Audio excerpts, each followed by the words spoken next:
我被一头发狂的老虎死死压在身下，可我非但不怕，反而抬手给了他一巴掌。这举动直接把中控室的人吓破了胆，只因这头老虎其实是星际帝国的元帅。可这一切我完全不知情，我不光把老虎的肚皮当软枕头，还把雄狮的尾巴当成鞭子甩，甚至骑上苍蓝猎鹰当飞行坐骑。谁知某天一睁眼，就见一张张俊美又霸气的脸把我围在怀里。我本就是个超爱撸毛茸茸的女孩，因此蓝星加入星际联邦后，我立马入职星际动物保护区，当起了饲养员。可上班第一天就打了帝国元帅一巴掌，中控室的工作人员直接吓得魂飞魄散。原来这儿其实是星际兽人保护区，而这头老虎正是兽化后的帝国元帅。这里面寄养的全是 SSS 级的星际大佬，这些大佬成年后都会进入进化期，继而进化出兽态的精神体。可进化过程中，他们会失去人的意识，彻底变成猛兽，而且兽化的兽人压根不让任何人投喂和靠近。可我不仅能让白金王虎乖乖安静，还能靠着他的肚皮晒暖洋洋的太阳。中控室的人看到这一幕直接惊瞎双眼。要知道，从没人能靠近虎王奥斯汀，因为我还没来得及参加培训，所以我压根不知道奥斯汀是帝国元帅。我只是单纯把他当成普通老虎。这时保护区区长霍明锦陷入沉默，他在琢磨能靠近兽化的奥斯汀是月营特殊，还是蓝星人都可以。兽医许世涵瞬间懂了霍明锦的想法，可惜要让他失望了。之前他们也招过蓝星人，可没一个能靠近兽化的兽人，唯独我成了例外。1个小时后，我在温暖的阳光下醒了。我进保护区时带了不少生肉和瓜果，打算拿些食物投喂他。见我要走，白金王虎毫不犹豫跟了上来。顾及他受了伤，我走得很慢，一人一虎慢悠悠走到飞行器前。中控室的人又一次惊瞎双眼，说实话，这情形就像他在遛狗。这时我掏出2块生肉放在奥斯汀面前，等等他在干嘛？以为能靠近元帅，元帅就会吃他喂的肉，也太可笑了。可下一秒，整个中控室都陷入诡异的安静，因为元帅竟然吃了我喂的肉，这可是有史以来头一次投喂成功。区长霍明锦虽然也惊讶，但还算稳重，可很快他就绷不住了。你们没给元帅配营养剂吗？只见我喂饱奥斯汀后，又从后备箱拿出保鲜盒，还拿了2个发热包热饭。负责招聘我的人赶紧回答他的疑问。蓝星人好像一直习惯吃新鲜食物，所以不爱喝营养剂。这时老虎正嗅着我饭盒里的香味，我轻轻推开他的大脑袋，这里面有各种调味料，你吃了对身体不好。嗷呜想吃，不可以哦，你要乖乖的呀。白金王虎见状竟撒娇似的满地打滚，我被逗得哈哈大笑，抱住大老虎狠狠亲了口。你怎么这么可爱？我好喜欢你呀。被亲的奥斯汀有点发愣，只能尴尬的舔着爪子。中控室的人又一次被刷新世界观，他竟然敢亲奥斯汀，关键是元帅没一爪子拍死他。我吃完晚饭后准备回服务区，可刚坐上飞行器就觉得身后一沉，一转头就对上那张大大的猫猫脸。小可爱，你要跟我一起回去吗？大老虎嗷呜叫了2声，稳稳坐在上面不肯动。我立马切换悬浮模式，飞向最近的服务区。等我们到服务区时，兽医许世涵早已等候多时。虽然我给奥斯汀处理过伤口，但他们并不了解我的能力，为了以防万一，还是让专业兽医再查看下更稳妥。可奥斯汀一见到兽医，瞬间就变得暴躁起来。我见状赶紧抱住他。好了好了，他不是坏人，乖乖不生气啊。我对动物向来格外温柔，说话的声音也软乎乎的。原本对着许世涵狂吼的奥斯汀，竟真的冷静了。这一幕让许世涵啧啧称奇，连忙问：能请你带他进治疗室吗？得让他站在扫描仪上，一键就能查看伤势，就看他配不配合。我试着引导他往屋里走，奥斯汀甩着大尾巴四处巡视，确认安全后，冷漠瞥了眼门外的许世涵，才走向我。而且没等我开口，他竟主动跳上了扫描仪。中控是一直观察的霍明锦等人，已经不知道震惊多少次，这完全违背了猛兽的天性啊！扫描结果出来后，我忍不住皱起眉头。除了今天的几处新伤，奥斯汀的旧伤反而更多。许世涵说，这些都是他之前战斗留下的伤，而且他根本不配合治疗，才变成这样。为了让奥斯汀快点恢复，我决定这段时间守着他，配合许世涵制定的方案治疗。这时奥斯汀见许世涵一直跟我说话，又开始躁动不安，他硕大的脑袋蹭着我撒娇，还恶狠狠地盯着许世涵。许世涵察觉到危险，立马脚底抹油跑了。今天太晚了，我先回去准备明天的药，你早点休息。我疑惑地看着许世涵飞速消失的背影，许医生怎么跑这么快啊？晚上睡前，我用水给奥斯汀擦掉身上的污渍，还帮他梳理毛发，却发现他身上浮毛特别多，一梳就掉一大片。我忍不住吐槽，之前的饲养员都不给你梳毛吗？要是被吐槽的饲养员在场，肯定会嘴角抽搐。哪是他们不想给元帅梳毛，明明是元帅不让他们碰呢。奥斯汀舒服地露出肚皮，毛茸茸的大尾巴一摇一晃，把我萌化了，又亲了他脑门好几下。等把毛发都梳理好，我也累了，一人一虎直接在治疗室里呼呼大睡起来。中控室的人看着我把老虎肚皮当枕头，都面面相觑，反而霍明锦皱起眉头，娇小的蓝星人睡觉竟没被子，明天一定要给他多送些物资。而且从现在起，只要奥斯汀还在进化期，月营就是重点保护对象，有他在，奥斯汀安全度过进化期的概率很大。一觉醒来，我腰酸背痛的，说实话地板睡起来真有点硬，活动了好一会儿才缓过来。一只假寐的大老虎见我起身，也立马跟着朝门口走。昨晚我怕着凉，把门关上了。中控室的人看到后都紧张了好一阵，毕竟猛兽都拒绝圈养，关门可是超危险的。可奥斯汀不仅没反应，等我重新躺回他肚皮上时，他还换了个更舒服的姿势，直接把众人整无语了。我走到门口，刚打开门，老虎就瞬间跑了出去，一下子没影了。许世涵拿着昨晚配好的药递给我，目光望向奥斯汀消失的方向，既期待又紧张。待会儿会有人送物资来，他还会回来吗？万一奥斯汀不回来了，他们可就白高兴了。先放我这儿吧，虽然我和奥斯汀友好相处了一晚，但我毕竟第一次接触星际动物，还需要多了解。他不回来的话，大不了我主动去找他，在野外给他上药。许世涵听我这么说，觉得这办法也行，总比根本靠近不了强。他说我还有其他工作，得先回总服务区，你一个人行吗？这附近是奥斯汀的领地，他不喜欢人类靠近，所以7号服务区没有工作人员。我满脸自信地说放心。可许世涵和中控室的同事们还是不约而同担心我这个娇小又脆弱的蓝星人。送走许世涵后，我偷偷拿了点给奥斯汀准备的羊腿，打算烤羊肉串吃，就是不知道送物资的啥时候来，能不能赶上给羊肉串撒料。营养剂我可不吃，蓝星吃货的本质刻在骨子里呢。正当我找了几根小木条串羊肉串时，一道低沉的声音在耳边响起：你好，我是霍明锦，来给你送物资。听到他的自我介绍，我赶紧从椅子上站起来。你好，我叫月莹。霍明锦知道我可能不认识他，没多介绍自己，反而开始从飞行器上搬东西。身为区长的他主动来送物资，就为了见我一面。见他忙活起来，我想上前帮忙，可霍明锦死活不让我动手，最后我只能翻出他送来的调料，打算用烤羊肉犒劳他。霍霍明锦闻到一股浓郁的香味，瞬间惊呆了。这是什么？我就地取材拼了个烧烤架，诱人的烤肉香味让人直流口水。我笑着回答：是羊肉串呀。霍明锦忍不住接过咬了一口，就这一口，他瞬间明白蓝星人为啥不喝营养剂，他之前过的啥苦日子啊！我紧张地问：味道怎么样？毕竟不在蓝星，烧烤料也有限。霍明锦连忙说好吃，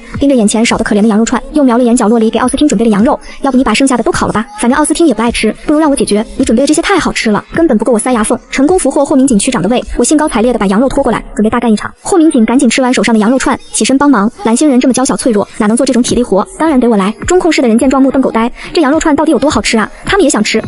光吃羊肉串也不够。了解霍明锦的食量后，我干脆说，不如烤个羊腿，再弄个羊肉汤吧。霍明锦被羊肉串征服了味蕾，一口答应了我的提议。半小时后，我切了块烤羊腿递给霍明锦，霍明锦顾不得烫嘴，立马塞进嘴里，鲜嫩多汁的烤羊肉在嘴里炸开，炭火的独特焦香太绝了。霍明锦瞬间懂了啥是满足，直呼太美味了。中控室的工作人员看着这一切，嘴角默默流泪，纷纷吐槽霍明锦吃独食不地道。霍明锦刚觉得背后一凉，转眼就被我递来的羊肉汤吸引，一口下肚，全身暖洋洋的。可他刚想再来一碗，一道怒吼瞬间响彻整个服务区。奥斯汀回来发现被偷家，冲着霍明锦狂吼，仿佛下秒就会划破他的脖颈。奥斯汀，你是去打猎了吗？哇，好厉害呀！突如其来的夸奖瞬间化解了一人一虎剑拔弩张的气氛。奥斯汀懵懂地看向我，见我亮晶晶地盯着他的猎物，立马把猎物推到我面前。霍明锦昨天就知道奥斯汀对我不一样，可此时还是忍不住吐槽：奥斯汀，你个双标虎！我惊喜地看着地上的野兔野鸡，奥斯汀，你好棒呀，谢谢你！得到夸奖的白金王虎竟不再追究霍明锦偷家的事，温顺地趴在我身旁。原来元帅是特意为月营去打猎的。中控室的人都捏了把汗，生怕他不爽吞了区长。明明刚才还很生气，月营一句夸奖就投降了。中控室的人不仅要人美食的诱惑，还要被元帅的双标暴击，眼里嘴里一起流泪。好在恢复人生的元帅不会这么不理智，不会轻易对月营缴械投降，不然后果不堪设想。霍明锦走后，我带着奥斯汀在附近散散步。这时天空突然传来一声鸣啼，一只苍蓝猎鹰像闪电般俯冲下来，目标正是下方的两只凶兽。兽人的战斗本能刻在骨子里，就算没了人类的意识，遇到凶兽也会果断上前攻击。我跟着奥斯汀跑过去，眉头紧皱，奇怪，这里怎么会有凶兽？猎鹰一股默契配合，扑向敌人。我的疑问也是中控室同事们想知道的，原来是指挥官卡尔纳阁下，难怪能第一时间察觉凶兽，他和元帅是老搭档，可现在两人压根不认识，真不知道能不能行。昨天刚出现一只凶兽，今天又来两只，明显是冲着他们来的。原本还在回味美味的霍明锦，脸色阴沉的下令让护卫队赶紧赶过去支援。得知又有凶兽出没，许世海也赶了过来，一眼就看到监控里的我，着急地说：月影怎么还在那儿？遇到危险不知道跑吗？霍明锦听到许世涵的关切声，才发现我没离开战斗区域，赶紧扯过通讯器呼叫我，可我的注意力全在白金王虎身上，压根没听到指令。这时第三只凶兽不知从哪冒了出来，我毫不犹豫掏出弹弓，敢欺负我家大猫猫，吃我一弹，弹丸扑哧一声命中，凶兽摇摇晃晃的，竟然直接倒下了。中控室的人都看懵了，这是什么东西，竟然能放倒凶兽？他们从没见过弹弓，没想到小弹丸这么厉害。其实秘诀在弹丸里，弹丸打在凶兽身上时，超大剂量的麻醉剂会瞬间包裹它，就算是大象也顶不住。这时护卫队已经赶到，可一虎一鹰早就把凶兽放倒了。奥斯汀看到我，立马屁颠跑到我身旁，嗷呜嗷呜的撒娇卖萌。本来准备飞回天上的苍蓝猎鹰，被白金王虎这操作整无语了，这家伙也太不要脸了，竟对弱小人类撒娇呀！小猎鹰你还在呀？我眼睛一亮，赶紧朝他跑过去。护卫队见状赶紧提醒，别去，小心卡尔纳啄你。可我的小手已经抚上了卡尔纳的羽毛，一脸无辜的望着他们啊，他为什么要啄我呀？护卫队被我的歪头杀萌到，站在原地不知所措，没人告诉他们新饲养员这么可爱，连卡尔纳阁下都沦陷了。卡尔纳突然被抚摸，微微颤抖，发现我太矮摸不到他的头，竟主动低下头。我从没见过这么大的猎鹰，好奇坐上去飞是什么感觉。护卫队压根不知道我想做他们的战场第一指挥官飞天，收拾好战场就赶紧离开了，主要是怕再不走，吃醋的奥斯汀会把怒火发泄到他们身上。这时奥斯汀咬住我的裤脚，把我往自己身边拽，明显不想让我跟猎鹰多接触。卡尔纳见我要被拉走，也不乐意了，用鹰嘴叼住我的后衣领，两只猛兽就这么争执起来。卡尔纳，你轻点，咬到我的头发啦！卡尔纳听到我的惊呼，才后知后觉松开嘴，我的秀发总算保住了，他在被薅秃。我稍微离苍蓝猎鹰远了点，可他以为自己犯了大错，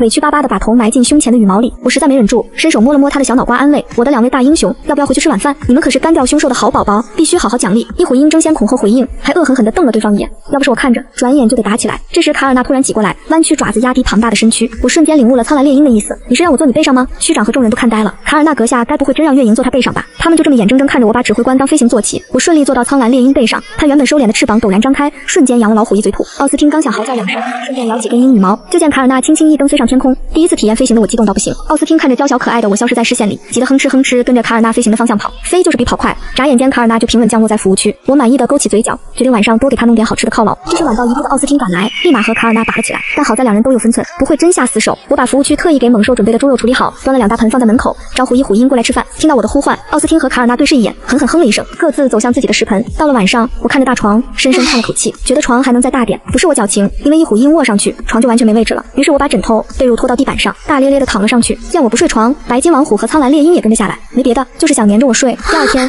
我是被白金王虎舔毛舔醒的，迷迷糊糊的睁开眼，一只硕大的虎头占满了我整个视线。奥斯汀，别再舔了，再这么舔下去，我的发际线可就真保不住了。这只大脑斧委屈巴巴的眨着圆溜溜的虎瞳，一旁的苍蓝猎鹰却开始扑扇着翅膀，厉厉的叫个不停，看样子像是在嘲笑他。被吵得不耐烦的奥斯汀转过身，对着卡尔纳哼狠狠吼了一声，那声音大的差点让我以为要地震。好啦好啦，乖乖别生气呀。卡尔纳没有恶意的，一大清早就要忙着化解这两大只的争斗。我深深叹了口气，卡尔纳，你也乖乖的好不好？和奥斯汀做个好朋友多棒呀！你们昨天一起并肩战斗的样子可帅了。既然想让他们和睦相处，我觉得找个共同的敌人或许是个好办法。接着我又故意装作肚子饿的不行的模样，这可把奥斯汀和卡尔纳吓坏了，纷纷凑到我跟前轻轻嗅着，想要确认我的安全。我带着一虎一鹰在山林里四处奔走，苍蓝猎鹰主要负责在空中搜寻猎物的踪迹，而白金王虎则担任主力军，负责捕猎。至于我吗？当然是当个悠闲的旁观者，顺便拿着相机记录下他们威风凛凛的时刻。之前我已经跟霍明锦报备过要创建新网账号的事，所以他特意让人给我买了这台相机。奥斯汀和卡尔纳配合的也太默契了吧！我不停地夸赞着他们。虽然奥斯汀和卡尔纳是猛兽，没办法听懂我的话，但他们对情绪的感知特别敏锐。听了我的夸奖后，干活也变得更加卖力了。正当我在琢磨服务区还有什么菜能吃的时候，卡尔纳竟然从河里给我捕了好几条大鱼，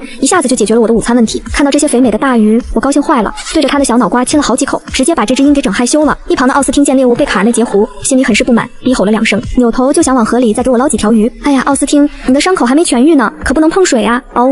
奥斯汀发出一声委屈的低吼。好好好，等你的伤口完全好了，我以后就只吃你带回来的猎物，这样总行了吧？费了好一番口舌，我总算把这只大脑斧哄住了，疲惫地擦了擦脑门上的汗。原来红猛兽不仅需要技巧，还得费不少体力呢。与此同时，我打开自己的光脑，在新网上新建了一个账号，名字就叫毛茸茸饲养员。说干就干，确定好账号名之后，我把今天拍的照片都发到了新网上，还配文记录白金王虎和苍蓝猎鹰的第一次捕猎合作，简直太完美了。确认照片上传成功后，奥斯汀和卡纳也吃饱了，我把剩下的鱼放到飞行器后面，带着一虎鹰往回走。等他们把我安全送回服务区后，奥斯汀和卡纳互相看了对方一眼，然后转身朝着林间飞快奔去，很快就没了踪影。许时涵小心翼翼地探着头往治疗室里张望了半天，确认那2位大佬不在之后，才放心地找了个位置坐下。莫，这是给奥斯汀和卡尔纳的药，飞行器上还有给你带的物资，你宿舍里的行李我也顺便并拿过来了。许医生，你真是个大好人，我请你吃饭呀。许时涵被我这突如其来的灿烂笑容晃了下眼，无奈地叹了口气，然后用那双拿惯了手术刀的手帮忙搬运起物资来。我把几条大鱼处理干净，发现鱼肚子里有不少鱼籽，刚好能凑一盘菜。可我突然想起，奥斯汀和卡尔纳不知道又跑到哪里也去了，他们的伤口都还没好呢。说曹操道，奥斯汀和卡尔纳不知道从哪冒了出来，直接霸占了我左右两边的位置，又开始争起宠来。看到他们嘴角沾着的血渍，估计是又去捕猎了。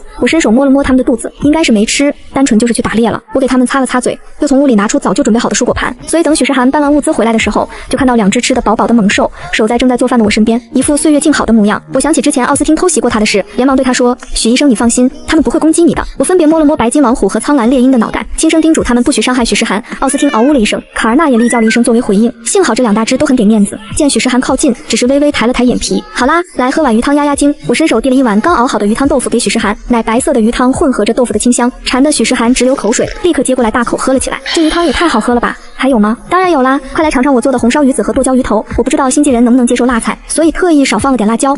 这是什么味道啊？许时涵感觉自己的舌尖燃起一股轻微的灼热感，虽然不难受，但特别刺激。我怎么感觉越吃越停不下来了？看到他这副像是被火点燃一般的模样，中控室的同事们都看得又紧张又好奇，纷纷议论着辣到底是什么感觉。我也没试过，真的好好奇啊！就在大家还在好奇蓝星美食到底有多好吃，辣又是一种什么滋味的时候，新网上已经掀起了一阵热潮。一开始，这个名叫毛茸茸饲养员的新网账号并没有多少人关注，但立刻是一位热爱大自然、喜欢和各种野生动物打交道的知名博主。今天他像往常一样刷着新网，无意间就被白金王虎和苍蓝猎鹰这几个字眼吸引住了。王虎和苍蓝猎鹰都是联邦一级保护动物，可从图片上看，它们的体型明显比正常的大了1倍还多。发现这一点的不只是立刻，还有其他的动物爱好者，大家纷纷质疑，这图片上的白金王虎和苍蓝猎鹰比例明显不对啊，博主肯定是故意修图了吧？网友们纷纷要求毛茸茸饲养员立刻删除这组图片，还请求官方封禁这个账号。此时的我还不知道自己已经被冠上了造假的罪名，被网友们集体避雷。依旧和奥斯汀、卡尔纳一起悠闲地晒着午后的太阳。突然许时涵急匆匆地跑了过来，你是不是在新网上创建了账号，还发了奥斯汀和卡尔纳的照片？因为他们的体型比正常的大太多，所以网友们都以为你在造假，想博眼球骗钱。因为我的身份比较特殊，为了不让我对 SSS 级兽人化成的猛兽产生害怕等情绪，霍明锦特意下令，任何人都不能主动跟我提起 SSS 级兽人的存在，所以许时涵也不好把实情说出来。那我现在该怎么办啊？要不你发个视频证明一下？我知道了，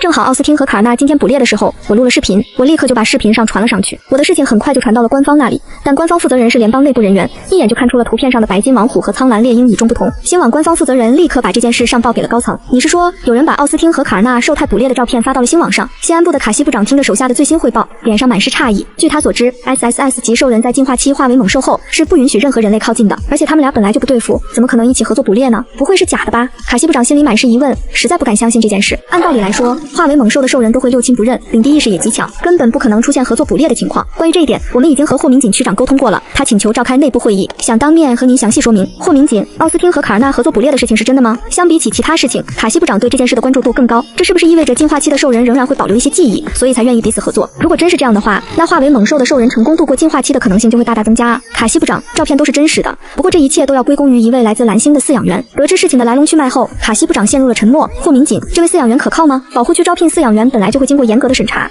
在发现月营的特殊性之后，我又重新申请了审查，确认没有任何问题。我知道了，这件事我会向上级汇报，你一定要时刻关注月营和他们之间的动态。有霍明锦做担保，卡西部长自然放心了不少。对于星网上发布的照片，霍明锦也给出了相应的解释，同时表示月营并不知道奥斯汀他们的真实身份。两人商量好之后，卡西部长挂断了视频，急匆匆地朝着联邦总部大楼跑去。与此同时，我最新发布的视频才短短10分钟，点击率就已经突破了100万。原来毛茸茸饲养员发布的照片和视频都是真的啊！随着一位位技术大佬出面证明，我造假的谣言很快就不攻自破了。原本怒气冲冲的网友们，此时都显得有些难为情，纷纷默默删除了之前的不当言论。还有不少人特意下载了照片和视频，主动支付版权费，算是一点小小的补偿心意。就这样，我眼睁睁地看着自己的账号从没人关注，一下子变得火爆起来，账号余额更是直接冲到了10万联邦币。我这算是意外实现财富自由了。事情真相大白后，毛茸茸饲养员这个账号彻底火了。当网友们沉浸式欣赏着这2只毛茸茸捕猎时的威武英姿时，终于有人发现了新的亮点。等等，你们难道没发现吗？白金王虎和苍蓝猎鹰的状态有点不太对劲啊！我是不是看错了？他们这模样真的很像处于求偶期的兽态啊！求偶期的兽态确实和白金王虎、苍蓝猎鹰很像，而且体型也会比正常的大上1倍，这不是没可能啊！完了，那毛茸茸饲养员不会被封号吧？不对啊，月营为什么能拍到他们的兽态呢？星网负责人接到卡西部长的通知后，一直密切关注着星网的动态，眼看公民们已经察觉到了异样，他连忙启动了备用方案，把之前写好的公文1对1发送给了大家，记得屏蔽包括月营女士在内的所有蓝星人的光脑。关于 SSS 级兽人存在进化期的事情，公民们并不知晓，负责人和卡西部长商量了一下，重新找了个理由解释。尊敬的各位公民，恳请大家暂时不要向毛茸茸饲养员及其他蓝星人透露有关 SSS 级兽人的任何事宜，这其实是一场隐秘又热烈的追爱行动，让我们一起送上最诚挚的祝福，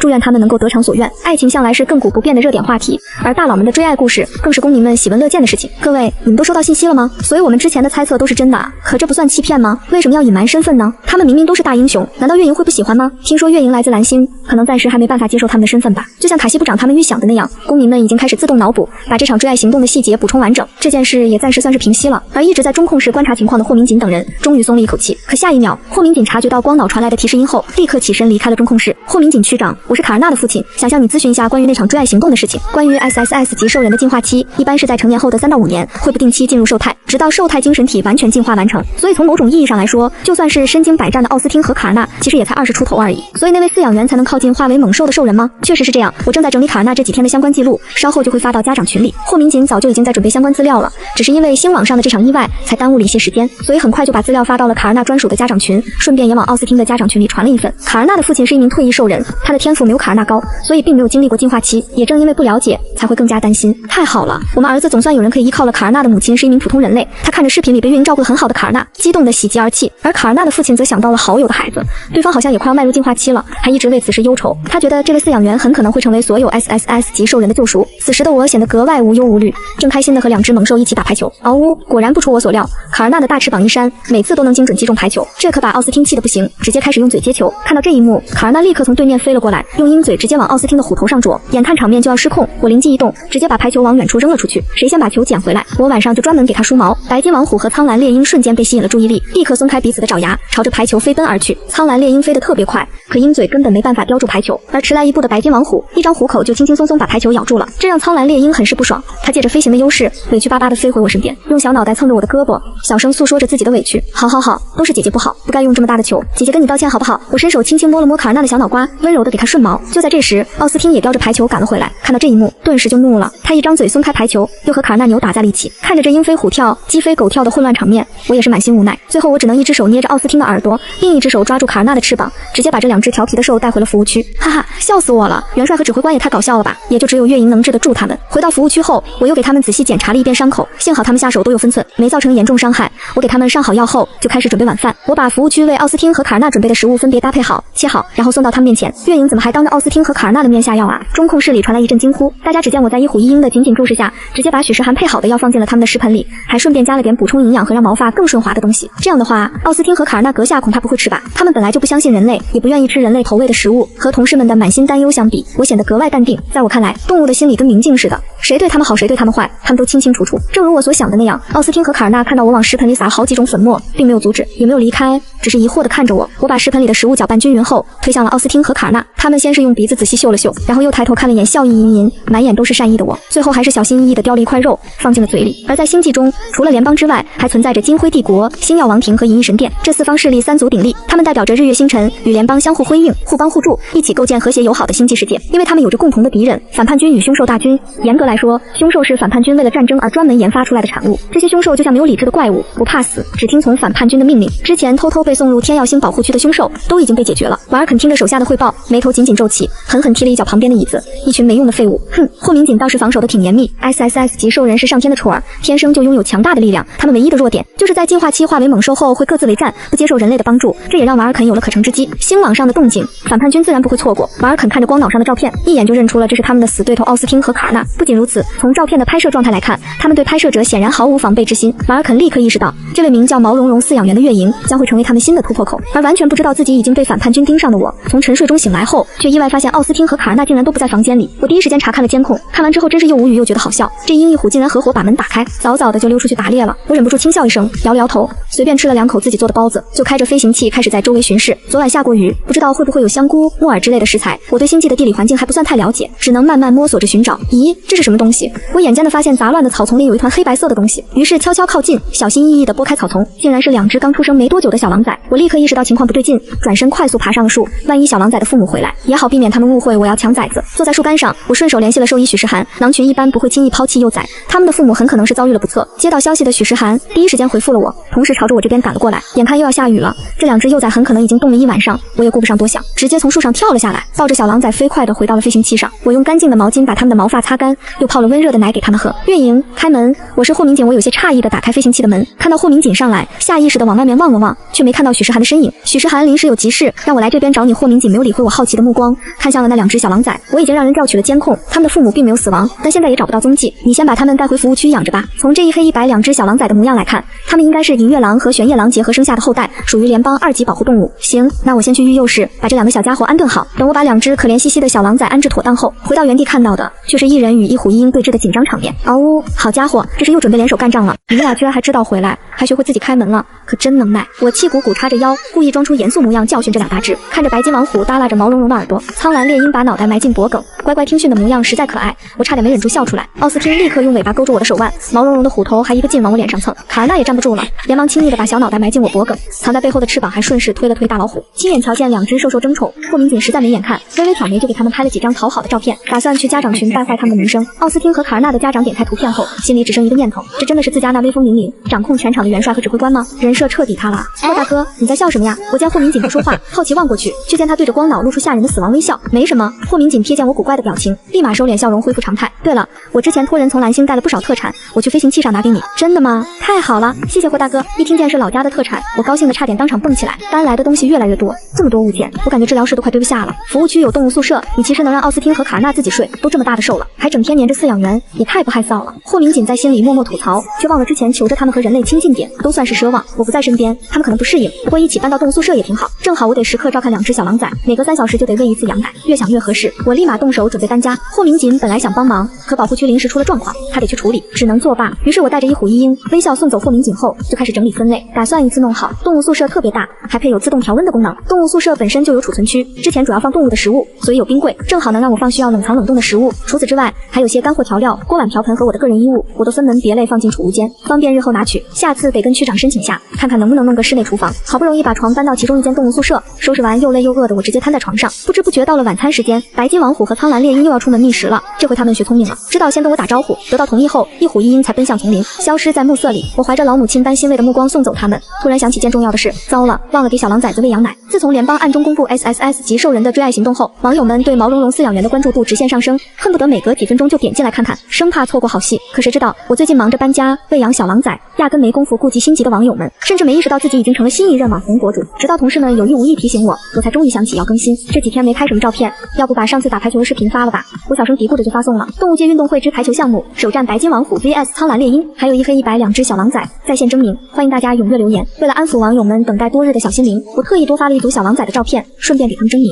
提高大家的参与度。经过几天精心喂养，两只小家伙已经恢复了活蹦乱跳的性子，离开了保温箱，像两个糯米团子似的在窝里打滚，别提多呆萌可爱了啊！饲养员终于更新了。排球是什么运动？我怎么从没听过？查了下，好像是蓝星的运动项目。突然发现蓝星有好多有趣的事，大概是因为这位毛茸茸饲养员很可能来自蓝星吧，所以现在不少网友都对蓝星感兴趣，甚至有人开始准备星际旅行，想亲自体验蓝星的生活。除了奥斯汀和卡尔纳这两只意外出现的小狼崽，果然也吸引了不少人的目光。我还是第一次给小狼崽取名呢，得好好想想。网友们给小狼崽取名的热情特别高，才10来分钟就有了好几千条取名的评论。这时候我把小狼崽带到草地上放风，然后悠闲地枕着白金王虎软乎乎的肚子，翻看起光脑。突然，新网最新发布的战况消息吸引了我的全部注意力。D139星突遭凶兽袭击，伤亡惨重，帝国上将已率领军团前去剿灭。又是凶兽，我眉头紧锁。凶兽的危害，就算远在蓝星的我们也十分清楚。星际曾爆发过一次大规模的凶兽大战，那次是反叛军带领的，当时双方都伤亡惨重，凶兽大军几乎被全灭。如今他们是要卷土重来了吗？看来我得提醒区长和同事们提早做好防范。之后我又刷了刷小狼崽照片下的评论区，发现不少有趣的名字，可最合我心意的是疑似蓝星同胞取的小年糕和小芝麻，光听名字就觉得香，我不自觉咽了咽口水，瞄了眼在草地上打滚的小团子们，愈发觉得这两个名字取得好。我当即回复那条评论，经过慎重考虑，我觉得小年糕和小芝麻特别适合这两只小狼崽，决定征用这两个名字。感谢大家积极参与，下次再会。就这样，黑色小狼崽成了香甜的黑芝麻，白色小狼崽则是软糯的小年糕。我温柔地把两只小家伙抱进怀里，一遍遍给他们灌输新名字。嗷呜！见我的目光全被小狼崽夺走，奥斯汀不满地从我怀里叼走他们，自己则挤进我怀里。他完全忘了自己的大虎头我根本抱不下，哈哈！奥斯汀，你怎么连小年糕和小芝麻的醋都吃？害不害臊？我被这只争宠的白金王虎逗得哈哈大笑，抱着虎头狠狠揉了揉，一人一虎就这么躺在草地上打闹起来。两只小狼崽也跟着凑热闹，不过是帮我对付奥斯汀，用没长齐的乳牙咬他的尾巴，结果被奥斯汀高高叼到空中。见他们玩得开心，中控室的同事们也跟着笑。自从 SSS 级兽人进化期化为猛兽后，大家好久没见过这么轻松快乐的场面了，可不是吗？多亏了月营元帅和指挥官原本的就伤都好的差不多了，现在捕猎还会配合，比之前厉害多了。太阳渐渐落山，今天过得可太舒服了。奥斯汀和卡尔纳也懒得出去捕猎，奥斯汀驮着我，我抱着小狼崽，卡尔纳在后面保护，一起回到了服务区。好啦，看看今晚吃点什么，正好有年糕和芝麻，干脆做个年糕排骨吧。我把金牌剁成小块，焯水后剔出骨头，再把年糕塞进排骨里代替骨头。准备工作做完，我就开始烧排骨，先给排骨炒糖色，再加入调料和开水炖煮，最后收至装盘，撒上点芝麻，浓油赤酱的，色泽诱人，看着就让人想吃。完了，我隔着屏幕都像闻到香味，流口水了。每次看月营做饭吃饭，都觉得是幸福的折磨，又痛苦又忍不住。蓝星人到底怎么想出这么多吃法的？月营每天做饭都不重样，自从吃过月营送的肉包子和猪肉白菜饺子，大家的馋虫就被彻底勾出来了。总算明白当初霍区长为什么突然嫌弃营养剂了。等区长回来，我们一起申请让他请个蓝星厨师吧。没错，到时候都打申请，我一定要弥补前半生没吃到美食的遗憾。我就这么在不知情的情况下，顶着大家幽怨的目光完成了吃播。今天时间还早，找点娱乐活动吧。洗漱完躺在床上撸老虎毛的我翻出光脑，调出离开蓝星前特意下载的影片。我找出童年经典动画《猫和老鼠》，先给你们看个简单的动画片，以后再让你们欣赏孙大圣的英姿，激励你们。第一次看动画片的奥斯汀懒洋洋地趴在我身边，眼神却不经意地瞟向屏幕，不知不觉就被剧情吸引了。因为床不够大，我在动物宿舍移栽了一棵大树，苍蓝猎鹰栖息在树上，歪着脑袋，鹰眼紧紧盯着屏幕里的老鼠。小年糕和小芝麻也想看，那一起来呀！我把他们抱到床上后，他们围着屏幕不停上蹿下跳，圆溜溜的眼睛跟着奔跑的老鼠晃动，满是好奇心。最后还是奥斯汀不耐烦了，直接把他们叼到自己怀里，虎爪轻轻按住他们躁动的小身子。被轻咬一口后，小狼崽们总算安静下来。我这边岁月静好，可远在D139星的霍明锦和许诗涵就没这么轻松了。该死，这群反叛军到底怎么把这么多凶兽运到D139星的？D139星突然爆发叛乱，许诗涵和霍明锦受命前来支援。霍明锦会被召唤，是因为他也是兽人，而且是极少数度过进化期、拥有兽态精神体的 SSS 级兽人。不过，没人知道霍明锦的兽态精神体是什么样子，大家只知道他消失5年归来后，就被联邦任命为天耀星保护区的区长。许诗涵，你能轻点吗？诺克特恩上将眉头紧锁，舔舐着自己的伤口，白色豹纹的尾巴正不爽地甩动。尊敬的诺克特恩上将，容我提醒你，你已经成年，随时可能进入进化期，我必须趁你清醒时下猛药，否则以后未必有机会给你疗伤。诺克特恩的兽态是一只雪豹，我听说你们那里最近新来了个饲养员，能靠近进化期的兽人，有他在，我怕什么？等我干掉这群恶心的家伙，就亲自去会会这位来自蓝星的饲养员小姐。听说他还会做好吃的，甚至会亲吻化为猛兽的兽人。又是个晴空万里的日子。之前顾及奥斯汀的伤口，我每天只用湿毛巾给他擦毛发，可这跟洗澡差太远了，所以趁着天气暖和，我准备给奥斯汀和卡尔纳都洗个澡。至于小年糕和小芝麻，因为没满月，逃过了这一劫，正好录个给毛茸茸洗澡的视频发到新网，网友们一直催更，在再无视就太不礼貌了。奥斯汀，来洗澡了。白金王虎本身就喜欢玩水，他听话的朝池子走去，可一旁围观的卡尔纳用鹰爪小心翼翼沾了下 water， 立马缩了回去，然后扑扇着翅膀飞到树上，死活不肯下来。不过反正还没轮到他，我也没急着弄他下来。奥斯汀，站在这里别动哦，我把特制沐浴露打出泡沫，用从蓝星带来的专业设备喷洒他全身。原本金色的白金王虎瞬间只剩一个金脑袋露在外面。嗷呜！奥斯汀下意识想甩头甩身子，结果被我提前预判，立马喝止：奥斯汀，不准甩！说着我戴上梳毛手套，就着泡沫给奥斯汀洗澡。呼，总算搞定了。我再次打开水龙头，开始冲掉白金王虎身上的泡沫，可奥斯汀又开始摇晃起来。被甩了一身洗澡水的我，下意识用手挡住，结果水管还在放水，一不小心就把树上的卡尔纳浇了一身。他原本轻盈的羽毛瞬间湿淋淋的，苍蓝猎鹰差点从树上摔下来，最后只能低空飞下，结果又被奥斯汀甩了一身水。他不敢对我发脾气，可对奥斯汀却丝毫不让，直接扑扇着湿淋淋的翅膀，扇了奥斯汀好几个大耳光。嗷呜！被扇猛的奥斯汀也不甘示弱，很快和卡尔纳扭打在一起，你来我往间，洗澡池瞬间变成了玩乐的水池，而被迫加入的我只能举着水管无差别喷水，慢慢竟和他们玩起了水仗。银铃般的笑声瞬间填满了这片服务区，直到微风吹过，我打个激灵，感觉身上发冷，才连忙从打水仗的状态中清醒过来。好啦，不闹了，赶紧跟我回屋。关掉水龙头，我也顾不上没洗完澡的卡尔纳，带着他们赶紧回到屋内。室内温度瞬间回升，总算缓解了身上的凉意。等我好不容易把一虎一鹰的毛发吹干，已经累得腰酸背痛，直接瘫倒在地。给大型兽兽洗澡也太费饲养员了，咕咕咕。刚歇下，我的肚子就传来了饥饿的叫声，我连手指都不想动，最后只能选择不好喝但能填饱肚子的营养剂。月营也太可怜了，竟然开始喝营养剂，肯定是累坏了。不行，厨师和食堂必须赶紧安排，绝对不能委屈辛苦的饲养员。喝饱后，我抱着香香软软的白金王虎沉沉睡去，完全忘了给他们准备食物。不过奥斯汀没有动弹，也没有提醒我。等我睡着后，他才轻手轻脚从床上跳下来，和卡尔纳配合着打开大门出门猎食。但这次卡尔纳没有一起去，而是留守在门口等奥斯汀回来，免得进不了门被我发现夜不归宿。嗷呜！大约1小时后，奥斯汀带着新捕的猎物回到服务区，小声提醒卡尔纳让开通道。一虎一鹰配合着把猎物拖到动物宿舍的角落里。因为着急回来，奥斯汀没有先吃，而是和卡尔纳一起享用晚餐，甚至怕吵醒我，他们撕咬吞咽的声音都格外小。好家伙，这默契度，我觉得他们当初在战场上都未必能配合得这么好。行了，别偷懒了。区长临走前特意嘱咐我们要加强巡逻，不能懈怠。不好了，紧急通知，检测到有不明人士闯入，正在靠近第7服务区。黑暗中，奥斯汀凛冽的虎眸和卡尔纳锐利的鹰眼瞬间睁开，泛着危险的幽光，紧紧盯着大门。我只是抱着毛茸茸们睡了个觉，竟遭到全星际的疯抢，就连反叛大 boss 也不惜穿越星际想偷走我，只因我饲养的毛茸茸们都是兽化的帝国大佬。兽化的大佬不接受任何人的投喂和靠近，只能慢慢等死，但偏偏对我是个例外。可我对此却一点也不知，此时还抱着他们睡得正香。而这边反叛大 boss 派的手下已经非法闯入了我所在服务区，可他们找了半天还是一无所获，现在只剩下这间动物宿舍了。其中一个人的手已经放在了门把手上，完全不知道门后我饲养的毛茸茸们已经进入了战斗状态。男人悄悄打开了门，快看，那里是不是有一张床？可他正想走近看的时候，一道遮天蔽日般的阴影袭来，下一秒惨烈的叫声在空旷的宿舍响起。然而剩下的2人反应也很快，立刻举起麻醉枪对准了苍蓝猎鹰。不过他们似乎忘记了还有一只白金王虎。在看到麻醉枪的那刻，奥斯汀飞速的从门后猛地扑向了2人，打得他们措手不及。该死，我们被围攻了！3个人狼狈的聚在一起，分别对着白金王虎和苍蓝猎鹰，手中的麻醉枪不停的扫射，却都被躲了过去，反而激怒了奥斯汀和卡尔纳。一虎一鹰通过这段时间捕猎积攒的默契，一前一后夹击拍的几人一愣一愣的。老大，要不还是用光子枪吧，我快扛不住了。不行，上头交代，不仅要把月营带回去，还让我们带奥斯汀和卡尔纳的新鲜血液回去研究，毕竟奥斯汀和卡尔纳太大了，也不好直接偷走。老大，他们就算死了，只要及时收集血液，那不也是新鲜的吗？一语惊醒梦中人，男人当机立断丢下了手中的麻醉枪，直接拿出了腰间的2把光子枪。这下中控室的人彻底慌了，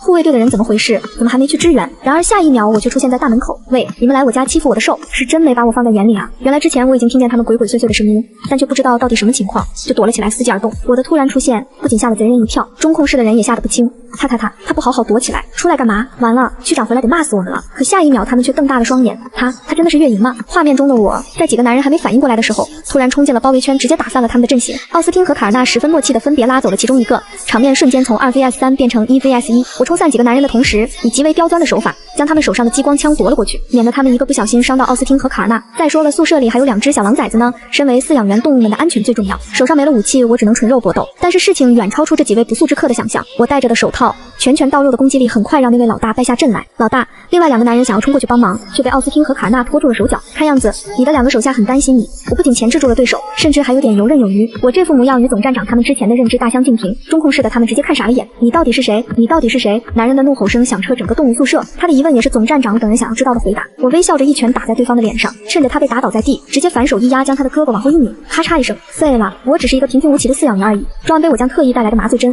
直接扎进了男人的脖颈，使其瞬间陷入昏迷之后，我捏了捏拳头看向另外2人，尤其是当看到好不容易治好伤的奥斯汀和卡尔纳，现在因为这几个人又变得伤痕累累的模样，狠狠地咬了下后槽牙。奥斯汀，关门，别让他们跑了。砰的一声，大门被紧紧关闭，直到护卫队的人在中控室的指挥下，终于赶到服务区时才缓缓打开。一开门，映入眼帘的就是3个被打得满地找牙，最后昏迷不醒的废人。你们没事吧？护卫队队长和我也不是第一次见面了，但不知为何，现在的月莹看起来有点不好惹。顺利解决掉敌人，我也恢复了常态，慢条斯理的取下手套。我很好呀。哦，那就好。对于我的变脸速度，众人默默地咽了下口水，尤其是护卫队的人，生怕我一个不高兴，指责他们来太晚，把火撒在他们身上。我怎么会生气？我知道护卫队肯定因为其他事情耽误的。那我们先把人带走了。行，辛苦你们了。可手套还是个疑问，危险物品都是需要经过报备审核的。那个总站长让我们问一下，你的手套。我随意的将脱下来的手套扔给了护卫队的队长，慌忙接下的队长只觉得手上一沉，诧异的目光止不住的看向我。这双手套起码得好几十斤了，难怪刚刚他们叫的那么凄惨。确认完毕后，队长将手套归还给了我，随后就带队离开了第7服务区。拿着沉甸甸的手套，我微微脸眸，眼底闪过一抹意味不明的光芒，眨眼间又消散不见。可我抬起头看向仍旧乖乖守在门口的白金王虎和苍蓝猎鹰时，又气鼓鼓的叉腰。奥斯汀、卡尔纳意识到自己可能犯了错，要挨骂的2只兽一只脚已经迈出了大门，可刚想逃跑的他们就被我捏住了尾巴和翅膀。你们还想跑？跟我去治疗室。扔下这句话，我就抱着藏在储藏室里瑟瑟发抖的小狼崽们先一步离开。猛兽的直觉告诉他们躲过一劫，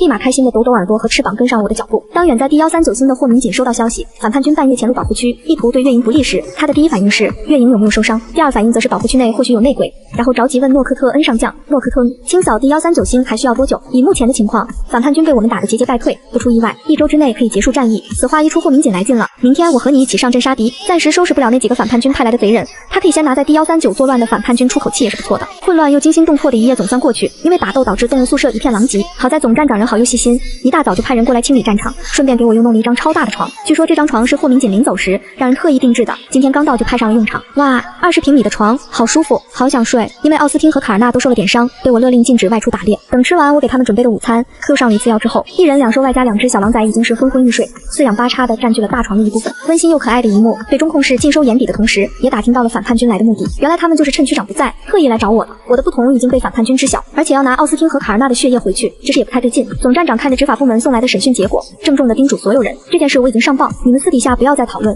尤其是在月莹的面前。从太阳高照睡到日落西山，我睁眼后看到的便是大猫猫肚皮朝上4脚朝天，歪着脖子打呼噜的场面，软乎乎的好想撸。我娴熟地挤进了白金王虎的怀里，不安分地捏着大猫猫肚子上软乎乎的肉，狠狠地吸大猫猫的乐趣，让我昨晚不爽的情绪一扫而空。可突然我的裤脚被2只小狼崽咬住，小尾巴不停地摇晃，原来他们是饿了。优先喂饱兽兽们之后，我才有时间琢磨自己的晚餐。这次保护区送来的物资里有一份牛肉，干脆做个泡椒牛肉吧。我看网友们似乎对蓝星的文明很感兴趣，要不再录个做菜的视频。想起自己的金主们，我动力十足，说干就干，立马启动临时小厨房，先将牛肉逆着纹路切成丝，然后放入各种调味料，蛋清和淀粉是必不可少的，这可是牛肉嫩的秘诀。最后再淋上一圈冷油，包裹住牛肉丝，主要是用来锁住牛肉的水分，这样吃起来才鲜嫩多汁。哇，泡椒闻起来不错哦。我从放在仓库的泡椒罐子里盛出满满1碗的泡椒，然后切成丝，不大一会香香的泡椒牛肉就做好了，然后又做了肉末粉丝和拍黄瓜。正在我准备开吃时，突然一位神秘男士出现了。你好，我是霍尔德。小饭桌上摆着3道菜，我看着对面正大口扒饭的男人，悄无声息地叹了口气。他看起来好会吃哦，不知道饭菜够不够。好好吃。霍尔德的筷子不停地伸向泡椒牛肉，越吃越辣，越辣就越想吃。他终于明白霍明锦为什么会说他来保护这个蓝星人绝对不亏，就冲这前所未有的美食，他白干都乐意，只要包吃就好。真的是霍区长给我找的保镖，见霍尔德吃饱喝足，连菜汁都没放过。我不忘正事，开始审视面前这位高大魁梧的男人。没错，我曾隶属于联邦军，实力方面你放心。我本来想着男女有别住一起不太方便，还想拒绝，可想到那天晚上被偷袭的事，还是答应了下来。我晚上都是和奥斯汀他们一起睡，你就睡动物宿舍旁边的一间屋子吧。行，都听你的。等一人一鹰一虎都睡着时，此时新网正因为我新上传的2个视频而掀起热议。毛茸茸饲养员给大猫猫洗澡变成了打水仗，好累哦。毛茸茸饲养员今天也是投喂饲养员的一天。第一个视频是我给奥斯汀洗澡，结果因为意外让卡尔纳成了落汤鹰，然后演变成了兽兽打水仗的欢快场面，真好，画面和谐又唯美。白金王虎和苍蓝猎鹰真的被饲养员养得很好，对于打水仗的视频几乎全是好评，甚至还有不少网友又给我送了一波版权费。但是第2个视频，网友们显然没那么淡定了啊！饲养员你太过分了，我这里喝着乱七八糟味道的营养液，你竟然深夜放毒。星际也不是一开始就喝营养剂的，主要是用各种能吃的东西做出来的食物，味道很容易就变得让人无法下咽。最后为了防止公民被饿死，才费尽心思的研究出营养剂。刚给受伤的兽人们上完药的许世涵，正好刷到了我发的视频，当即不停的开始咽口水，真怀念月莹做的美食啊！突然士兵的大喊声响起，许医生，诺克特恩上将受伤了，并且进入进化期了，只有他能救。许世涵立马反应过来，慌乱的找到被自己扔在桌上的光脑，然后呼叫月莹啊，10万火急，救命啊！许世涵给月莹打完通讯后，紧赶慢赶的赶到了现场，见一群人围着梦极雪豹，生怕他跑走的样子，就知道诺克特恩已经不可控了。诺克特恩和奥斯汀他们一样，拒绝人类靠近，绝不能让他离开，否则等待他的只有死亡。大家已经做好最坏的打算，也通知诺克特恩的家属赶来见最后一面。而我这边他们也联系了总部的人接。霍明锦虽然知道月莹萤对于净化期兽人的特殊作用还没有被完全证实，所以他叮嘱许时涵不要向任何人暴露月萤的能力，以免他成为众矢之的。但各个星球之间都是乘坐星舰往返时间比较长，为了防止诺克特恩发狂乱跑，许时涵当即给了他一枪麻醉放倒了。倒下的诺克特恩被迅速抬进了猛兽专属的笼子中。之后，诺克特恩被紧急送往第139星的医疗区，他被反叛军留下的量子弹炸伤，如果不是 SSS 级兽人体质强悍，他怕是早就命丧黄泉了。看着诺克特恩的检查报告，许时涵整张脸都皱成了一团。霍明锦的脸色显然也不太好，本以为马上就清理完了，没想到又被反叛军阴了一招，他也伤得很重。你要是倒下了，可没人护得住月萤。果然，原本还想再坚持一下的霍明锦，听到了月萤的名字后，立马闭嘴，老老实实的去找医生了。没办法，因为月萤现在是保护区的人，他把人从天耀星喊来救急，自然要把人安全的带回去。望着他远去的背影，许时涵一边摇头一边轻笑。果然，能治得住霍明锦的只有月萤，谁让他也是 SSS 级兽人呢？而被许时涵心心念念的我，此时正一脸困顿的坐在总部派来的专机上，旁边坐着的是死皮赖脸都要跟着的霍尔德。我本打算补补觉，然而意外总是突然发生的。砰！怎么回事？专机被剧烈撞击后的晃动，让霍尔德立马起身戒备的巡视周围，同时询问机组人员情况。滴滴滴，有不明飞船正在发动攻击，请做好战斗准备。我只是准备去救治一只受伤的雪豹，竟震惊了整个星际军方，就连反叛军也一而再三的阻拦。只因这只雪豹其实是稀有的 SSS 级兽人，更是星际联邦的上将。现在的他因为在第139星清理反叛军受了重伤，进入了兽化期，已经接近死亡。但这一切整个星际都对我这个人类进行了隐瞒，所以我一直以为要救的是只普通的雪豹。再而三被打扰的我睁眼的瞬间，凛冽的寒光一闪而过。为什么会有不明飞船攻击？恐怕是有人不希望你去救梦极雪豹。保镖霍尔德一直站在离我最近的过道上，以保护的姿态警戒周围。一只雪豹至于吗？我有点不明白，难不成这梦极雪豹有什么特殊之处？察觉到我有所怀疑的霍尔德眼睛一转，开始圆谎。你不知道，这只梦极雪豹极为罕见，是联邦重点一级保护动物，而它的认养人是帝国的诺安公爵。霍尔德口中的诺安公爵其实就是诺克特恩的父亲。所谓认养，也是他特意找的理由，因为我们马上也会碰见，他会穿帮，所以这次袭击很可能是由反叛军主导。原来如此，这是想离间帝国和联邦。对啊，反叛军太恶心了。霍尔德也没想到我这么好骗，立马顺着我开始指责反叛军不做人。我们这边聊得热火朝天，机舱的驾驶员却是险象环生，不明飞船来势汹汹，不停地猛烈撞击着专机，驾驶员必须保持稳定飞行，同时躲过飞船。因为任务紧急，总部特意派了2位驾驶员轮番上岗，实在不行你带着月萤女士他们先撤离，我留下来和他们同归而尽。主驾驶员眼里冒着愤怒的火焰，快走！就在他想要赶走战友然后关上舱门时，突然一只宽厚的大手挡在了门缝间。你们怎么还不走？见到霍尔德和我的瞬间，主驾驶员只觉得我们在胡闹。行了，少废话，我来操作你辅助。霍尔德直接利用缝隙挤进了驾驶舱，坐上了主驾驶位。他很熟练的操作驾驶，然后启动了第2模式，准备发射能量炮。2个驾驶员还没学到这，所以不知道第2模式。我要发射能量炮，必须一击即中。你们谁来辅助？能量炮只有1次发射机会，如今专机遭受猛烈攻击，想要瞄准难度不小。我刚刚准备和敌人拼命的主驾驶员一马当先。好，准备。霍尔德等人专心对敌，而被无意识忽略的我同样也在观察他们的一举一动。我一直清楚，霍尔德被派来当我的保镖，肯定不仅仅是保镖，以他的能力，完全没必要保护一个普普通通的饲养员，所以名为保护，又或者有连我自己都不知道的内情。轰！思考间，霍尔德已经顺利朝敌人发射了能量炮，能量炮威力巨大，原本还对我们造成威胁的飞船被瞬间湮灭在星河中。好厉害！原本的危机被霍尔德轻而易举的解除，2个年轻驾驶员的敬仰之情已经是呼之欲出。可霍尔德可没有打白工的习惯，毫不犹豫地带着我离开了驾驶舱，重新坐回位置上。而治疗室这边的诺克特恩也醒了，他发现自己被困之后，就开始狂躁的撞笼子，伤口又裂开了。而治疗室这边的诺克特恩也醒了，他发现自己被困之后，就开始狂躁的撞笼子，伤口又裂开了。见此情形，作为父亲的诺安公爵心疼的要命，眼睛都红了一圈。霍明锦本打算让诺安公爵去广播室通过聊天来安抚他的情绪，可在听见父亲声音的瞬间，梦极雪豹全身炸毛，尖牙利爪齐上阵，进入了攻击状态。只闻其声，未见其人，梦极雪豹完全找不到攻击对象，这让他再次陷入更深层次的狂躁不安中，开始疯狂撞人，完全不顾自己身上的伤。不行，让诺安公爵赶紧停下。霍明紧急的第一时间叫停，他没想到会是这样的结果。而作为兽医的许时涵显然更着急，因为他知道诺克特恩此时的状态，看不见的敌人，不安的状态，他只想逃。但如果逃不走，即便是死，他也不愿沦为人类的囚禁物，而麻醉再用只能加速他的死亡。滴滴滴滴滴滴，正当陷入两难之境，许时涵的光脑突然响起一阵声音，是我发来的语音。许医生，我们还需要3个小时才能到达第139星，你方便先把梦极雪豹的资料发给我看看吗？我本来想着不如趁现在多了解一下梦极雪豹，到时候可以更好的配合许时涵治疗。可没想到原本狂躁不安的梦极雪豹，在听见我声音的刹那，似乎恍然清醒了。原本想要撞击的动作被暂停，一时之间把在场的所有人都看愣了。不是，这什么情况？许时涵下意识的靠近监控，想要看清楚，结果他的话通过广播器被梦极雪豹听见，导致他再次躁动起来，吓得许时涵赶紧远离。许时涵把月莹刚刚的语音再次播放，让诺克特人听见。最先察觉到问题关键的霍明锦当机立断的下令，直到许时涵按照霍明锦的指示，把我刚刚的语音再次播放。梦极雪豹再次恢复安静，好奇的环视四周，似乎想要寻找到声音的主人。不是吧？月莹的声音也这么好使吗？不信邪的许时涵关掉了我的语音，又让诺安公爵开口，结果可想而知，梦极雪豹又嫌弃的焦躁起来。来，不停的怒吼外加扒拉门，最后甚至开始捂耳朵。不是，我们的声音有这么难听吗？在反复尝试了3、4次之后，诺安公爵和许时涵怕把梦极雪豹玩坏了，终于认清了现实。诺克吞，他竟然真的只喜欢听月莹的声音，太过分了！被差别对待的诺安公爵和许时涵，一边惊喜于我对 SSS 级兽人果然有用，一边又对梦极雪豹的极度双标无语。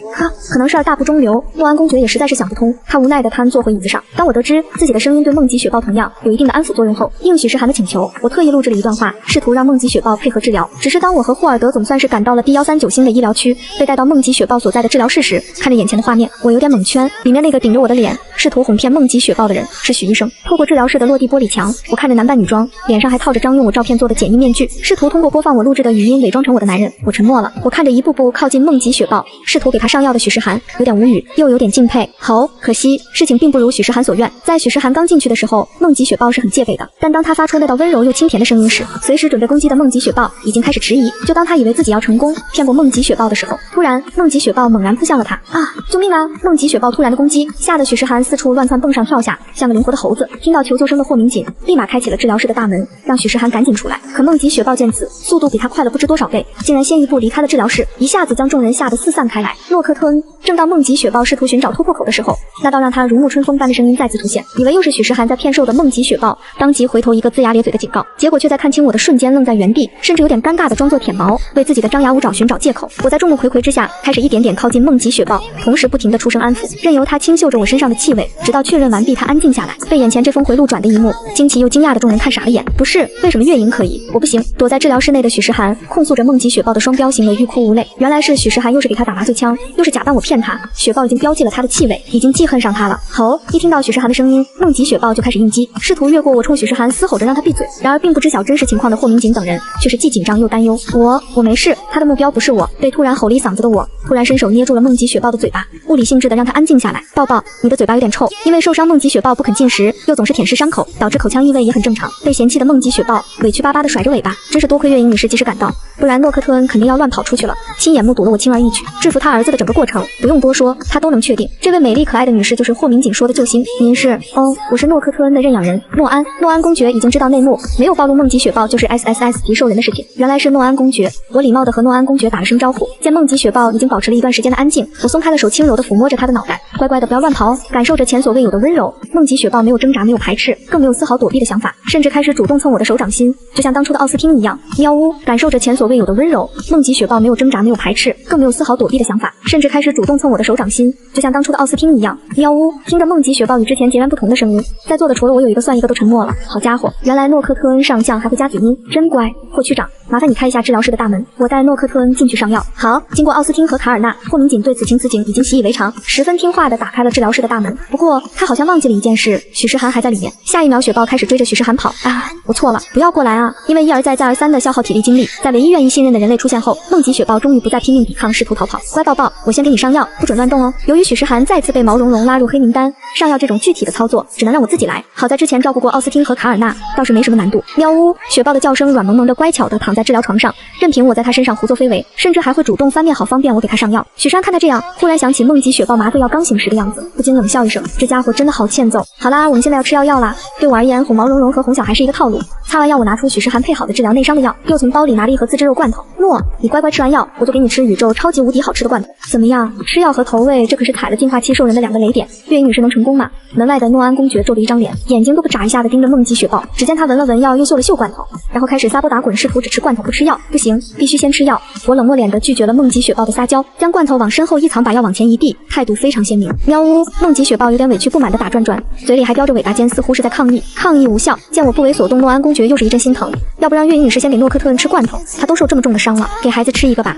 诺安公爵，容我友情提示一下，月莹和毛茸茸相处的时候，不喜欢别人指手画脚。许时涵这话听起来不太顺耳，却是事实。诺安公爵也明白他的意思，毕竟现在诺克特恩唯一信任的只有月莹。等等，月莹在干嘛？成功劝阻诺安公爵。许时涵又将目光放回了治疗室内，结果下一秒就被我的骚操作再次惊到，我竟然直接掰开了梦极雪豹的嘴，把药塞了进去。月莹是真不怕被咬断手啊！梦极雪豹的咬合力能够轻而易举的让人断手断脚，而现在即便被我这么粗鲁的对待，梦极雪豹首先担心的竟然是他的牙齿会不会刮伤我。感受到梦极雪豹越来越僵硬的身体，嘴巴大开不敢闭合，我竟然直接掰开了梦极雪豹的嘴，把药塞了进去。月莹是真不怕被咬断手啊！梦极雪豹的咬合力能够轻而易举的让人断手断脚，而现在即便被我这么粗鲁的对待，梦极雪豹首先担心的竟然是他的牙齿会不会刮伤我。感受到梦极雪豹越来来越僵硬的身体，嘴巴大开不敢闭合。我扑哧一笑，随后大发慈悲的把手从豹口拿了出来，抱抱真棒，知道不可以伤害对你好的人，对吗？喵呜，总算是可以闭嘴了。梦极雪豹心累的舔了舔嘴巴，顺便把刚刚差点流出来的口水不露痕迹的擦掉。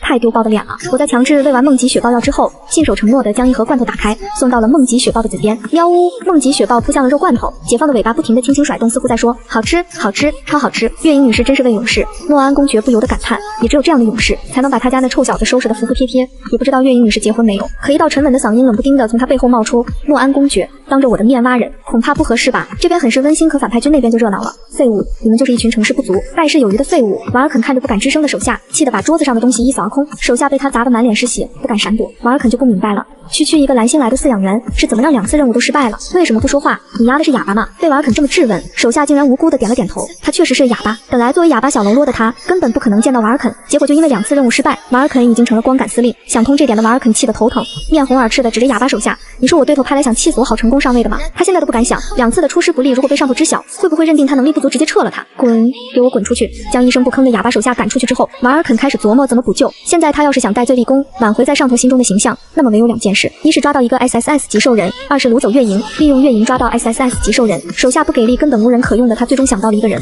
亲爱的老朋友艾利厄斯，我需要你的帮助，速回！艾利厄斯一个代表死亡与权力的名字，因为被当场抓到挖墙脚，诺安公爵都有些难为情的不敢看霍民警，最终只能答应他，将诺克特恩打包送往天耀星的重点动物保护区。谁让诺克特恩现在除了月营，就连他这亲爹都不认了呢？月营女士，我家臭雪豹就拜托您多费心照顾了。诺安公爵临时接到帝国的公务，需要赶往帝国所在的金灰星，故无法与他们同行。好在通过这几天的治疗，梦极雪豹在我无微不至的照顾下，已经脱离危险，可以乘坐专机前往天耀星。谢天谢地，月营总算回来了。他再不回来，我都要以为前段时间的美好都是我在做梦了。中控室的同事们是第一个在监控中发现月营他们的人。自从月营离开保护区之后，奥斯汀和卡尔纳便基本消失在中控室的监控里，就像回到遇见月营之前的生活。唯有夜晚，他们才会回到服务区，把床上沾满月营气味的被子拖到门口，无精打采地趴在上面，嗅着残留的香味，眯着眼，似乎在等待着月营的归来。嗷呜！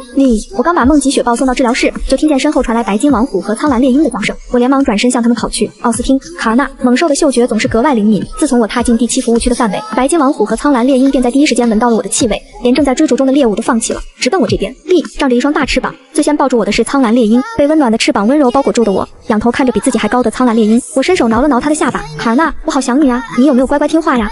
苍蓝猎鹰主动低头，用头顶蹭着我的掌心，鹰眼中满是思念与亲昵。嗷呜！落后一步的白金王虎看着被卡尔纳大翅膀360度无死角包围的我，急得差点跳起来。他也要看我，他也要亲亲抱抱撸毛毛。好啦，我听见了。从白金王虎焦躁的吼声中，我笑着从卡尔纳的翅膀里钻了出来，然后又被急咧咧的奥斯汀抱了个满怀，差点直接摔地上。嗷呜！终于抱到了日思夜想的人。白金王虎2只前爪死死地搭在我的肩膀上，不停地用大脑袋蹭着我，想要让我沾满自己的味道，这是大猫猫独有的标记。知道啦，我下次一定不离开你们这么久了，好不好？不停地给白金王虎顺毛，还不忘安抚他们担忧的心，直到被治疗室内透过玻璃窗看到这幕的梦极雪豹发现，我才无辜地眨了眨眼。奇怪，我怎么有种自己是渣女的错觉，就好像家里已经有2位丈夫了。结果我出了趟差，又带回家一个小白脸，然后小白脸才发现自己爱上了有妇之夫，既震惊又悲痛。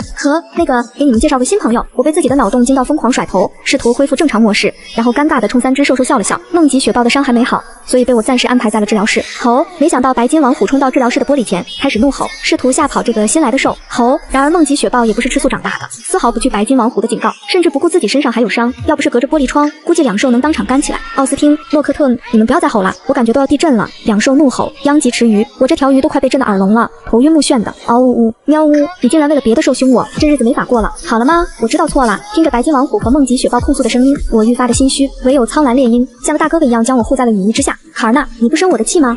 被卡尔纳的举动安慰到的我立马亮晶晶的望着他，又欣慰又感动。果然还是卡尔纳最好了。白金王虎、梦极雪豹，你这个绿茶鹰！为了防止苍蓝猎鹰再次渔翁得利，作为鹬蚌的白金王虎和梦极雪豹，在第一次见面时就达成了共识。喵呜，嗷呜，2只猫猫的轻声呼唤，终于让我将目光重新放在了它们身上。见它们不再带有敌意的看着彼此，我感动的都要哭了。太好了，自家的果然都是乖仔仔，乖宝宝们，我马上给你们弄好吃的，好不好？试图讨好的我，马不停蹄地朝着临时厨房跑去。而当我到了地方，才惊讶地发现，保护区竟然趁我不在的时候，把临时厨房重新装修了，这也太棒了吧！我惊喜的眼睛放光，不停地巡视着自己未来的新战场。刚结束会议的霍民警来到中控室后，就看到我兴奋地在新厨房跑来跑去的画面，眼眸微敛，嘴角轻扬。区长，您回来了。总站长看到霍民警之后，立马迎上前，恨不得赶紧把这段时间的工作进行交接。光是顶替这么一段时间，他骨头都快碎了。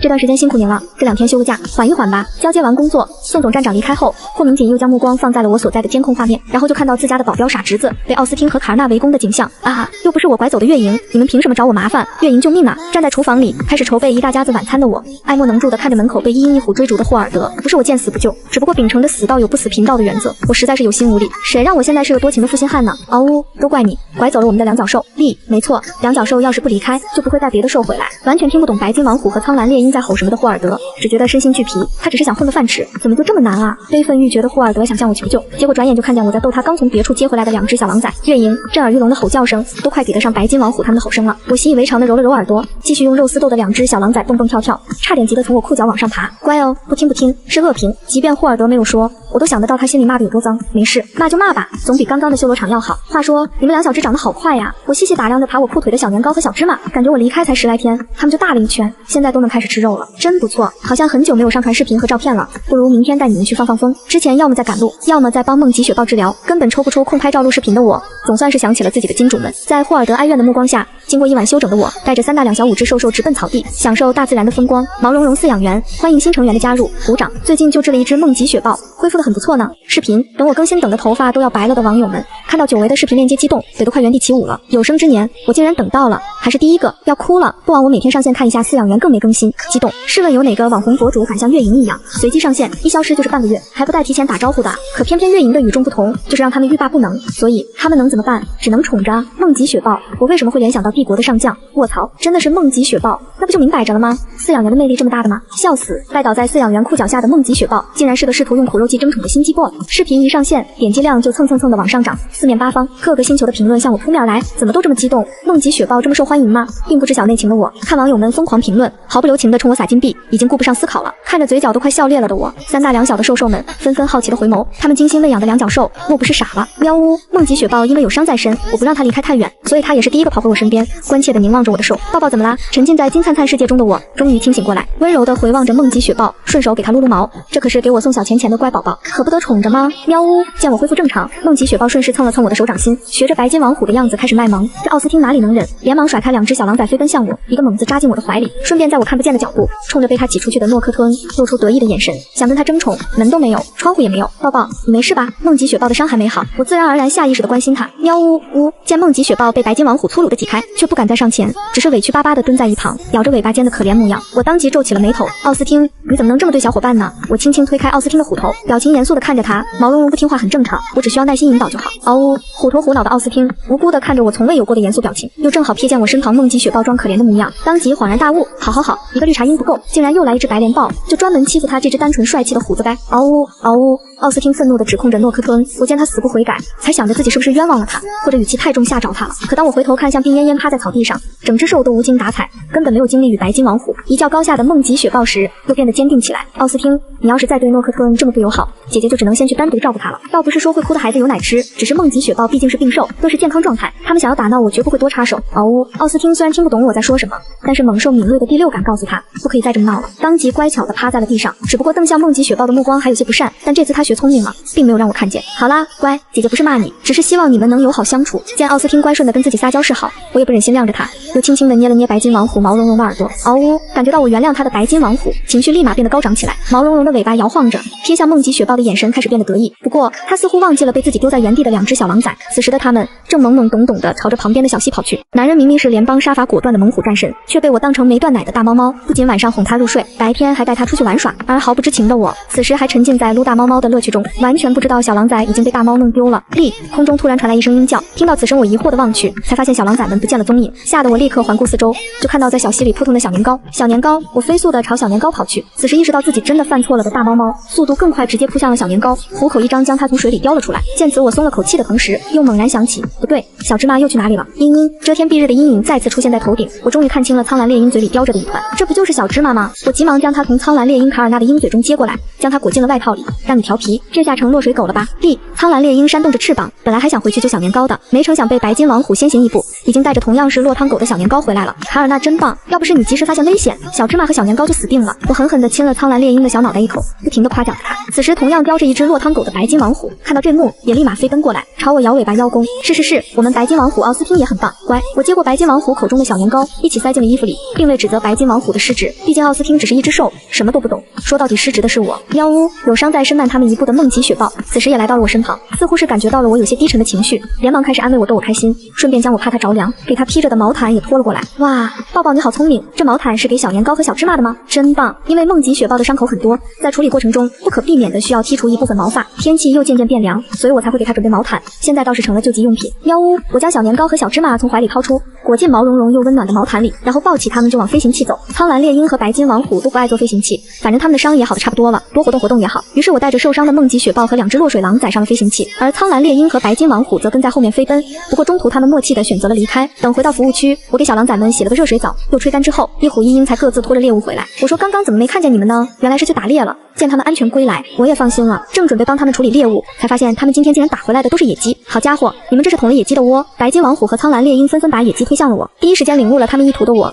惊讶的同时还有些感动。所以你们是特意为我去打的猎。经过这段时间的相处，奥斯汀和卡尔纳都知道我很多动物不能吃，只会在他们带回来的鸡鸭鱼肉中选择吃一点，所以才费劲巴拉的找到这些野鸡。嗷呜！一虎一鹰依偎在我的肩头，感受着我的手在毛发中穿梭的舒服，看得一旁的梦极雪豹眼热不已。他一定要早点养好伤，给两脚兽去打猎，打更多的猎物。好啦，那我们今晚就吃烤鸡，怎么样？我从不会辜负毛茸茸的心意，当机立断改了食谱。不过这么多野鸡，我和霍尔德也吃不完，还可以做一些奥斯汀他们能吃的，然后给雪豹炖个鸡汤补一补。嗷呜！对于我的安排，兽兽们似乎从来不会有意见，纷纷响应。烤鸡大餐一上桌就被疯抢，我差点控制不住场面。而远在金辉星的帝国太子希瑞尔，此时正在面临被老父亲送走的危机。为什么非得让我去天耀星度过进化期？我不要，他是 SSS 级兽人，不可避免的要面临的劫难便是进化期。距离成年仅剩不到2个月的希瑞尔，自然成为了国王的心头大患。但国王已经收到了最新消息，梦极雪豹诺克特恩的伤已经好了大半，而且在月营的安抚下，不再强烈排斥人类的靠近，甚至原本习惯各自占据领地、独来独往的猛兽们，在月营的带领下都相处得十分和谐，还能一起打猎。不然身为老父亲的他，也不至于把希瑞尔送到遥远的天耀星。这怎么可能？当希瑞尔在国王的注目下，将毛茸茸饲养员账号名下的所有视频看完之后，他的沉默振聋发聩。我承认，这个叫月营的饲养员有点本事，但我还是不想去。哈，我看你是怕到时候和奥斯汀他们一样臣服于月营吧？国王嗤笑一声，谁说的？我不仅不会臣服月营，还会凭自己的本事让月营喜欢我。计谋得逞的国王故作冷淡地瞥了希瑞尔一眼，不用和我赌气，我可不想当个专制的父亲。国王越这么说，希瑞尔就越是要争一口气。不信的话，我们就打个赌，我要是成功了，就让我当飞车手。希瑞尔虽然是帝国太子，但也受到诸多限制，他其实很想当一名飞车手，享受速度带来的感官刺激。可以，国王毫不犹豫地同意。希瑞尔兴奋得快跳起来了，他哪里知道，国王之前之所以不同意，是因为他还未成年。就这样，希瑞尔就这么水灵灵地掉进了老父亲挖的坑里，还沾沾自喜，还不知道自己已经被帝国太子盯上的我，此时正在参加保护区的月度会议。但还是第一次参加保护区月度会议的我，就被任职为第7服务区的分站长。直到会议散场，我都没从升职加薪的迷茫中走出来。我去，那不是指挥苍蓝猎鹰吗？他怎么飞着来了？卡尔纳，总算是回过神来的我，微微仰头看着从远处飞来的苍蓝猎鹰。终于找到了目标人物。苍蓝猎鹰一个俯冲直奔我，在距离我1米处堪堪停住脚步，不过并没有收回翅膀。你是来接我回去的？被吸引而来的众人也不知道我到底是怎么做到跨物种沟通的。我见围观的人越来越多，生怕又被抓着问东问西，只能赶紧爬上了苍蓝猎鹰宽厚的背，微微俯身抓住它的翎毛。哇，我竟然亲眼看见有人能够坐上卡尔纳阁下的背，在空中飞翔，这也太酷炫了！随着一声鸣叫，苍蓝猎鹰乘风而起，很快便在众人艳羡的目光下消失在天空中。霍明锦站在办公室，望着他们远去的方向，忽然想起最近收到的消息，已经有不少家长开始向他打听月营的事情，想要将自家孩子送到月营手下养着。站长或许只是你的起步，月营，我期待未来的你大放光彩，有联邦和多方势力的庇护。他相信这一天不会太遥远。还不知道自己被寄予厚望的我，此时有点后悔做猎鹰牌专机了。卡尔纳，你飞慢一点。苍蓝猎鹰的飞行速度又太快，没有围挡的脸已经被锋利的风刮得刺痛。最后无奈之下，我只能换了个姿势，狼狈地趴在卡尔纳的背上，环住他的脖颈，将自己的脸迈进他的翎毛中，试图挡风。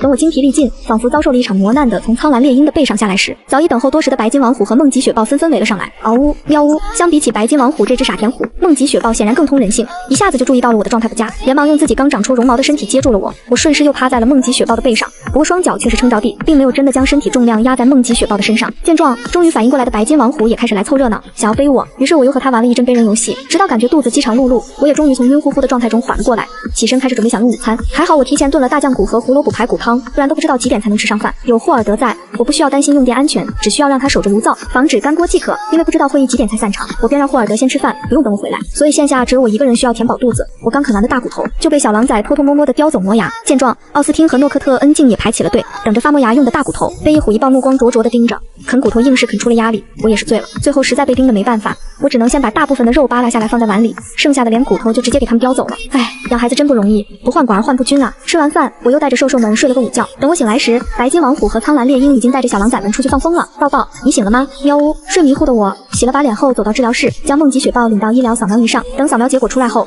发给了兽医许诗涵，让他重新配药。许诗涵，扫描结果还不错，再坚持治疗1个周期就差不多了。许诗涵还得是我们梁站长，一出马就搞定了超难搞的梦极雪豹。面对许诗涵叭叭叭的调侃，我选择了无视。老实说，我现在还没有接受自己升职成为第7服务区站长的事情。哎，我明明只是一个普普通通的饲养员。喵呜！见我唉声叹气，梦极雪豹以为是他的原因，连忙从医疗扫描仪上蹦了下来，不停地在我周围徘徊，寻找可以蹭蹭的机会。要抱抱吗？嗷呜！我给了梦极雪豹一个大大的拥抱，刚好被带完孩子回来看我醒没醒的白金王虎逮到，完蛋，又被抓包了。心虚的我连忙打开治疗室的门，面带微笑给了奥斯汀一个大大的拥抱。奥斯汀，你们回来啦！我等你们好久了。先发制人，我也不管奥斯汀听不听得懂，反正先把锅甩了再说。我真的越来越像渣女了。在中控室目睹一切的众人，看着被哄得团团转的元帅略感心酸，天可怜见，元帅的一世英名都要被月营销毁殆尽了。这熟练的破恶手法，难怪元帅他们被月营管得死死的。马上要过冬了，而被我娇生惯养的毛茸茸们也开始乖乖配合我进行过冬的准备。可小狼崽却不愿洗澡，小糯米、小芝麻休想跑！啊呜！我一把薅住2只小狼崽的后脖梗，将它们提溜起来，放进了早就安排好热水的澡盆里。嗷呜！哈叽！我毫不留情地给鬼哭狼嚎的小芝麻脑门上轻拍了一巴掌，好也没用，你们都脏死了，今天差点没把我电死。冬天干燥，我被这2只毛糙糙的小家伙毫无防备地电了好几次，噼里啪啦的，人和狼都被吓一跳。还好我提前申请了购买烘干箱，不然吹毛又得1个小时起步。双手叉腰满意地看着烘干箱运作的我，再次感叹，还好老家蓝心给力，星际人根本没想过研发宠物烘干箱这种事情，毛茸茸们过得也太糙了。不过我这也是冤枉保护区了，这里的动物基本都遵循自然规律，生死由命，即便是救助，也是治疗结束后就放归，毕竟他们更重要的任务是确保 SSS 级兽人能够安全度过进化期。苍蓝猎鹰好奇地在烘干箱上方低空盘旋，这也就是动物宿舍足够大，不然还真不够它张开翅膀飞的。万万没想到我一把抓住了苍蓝猎鹰的鹰爪。卡尔纳，接下来就轮到你了，好吗？我知道这样不对，可是你真的需要洗澡了。我面露无辜且讨好的微笑，歪着小脑袋的苍蓝猎鹰最终认输，乖乖洗澡。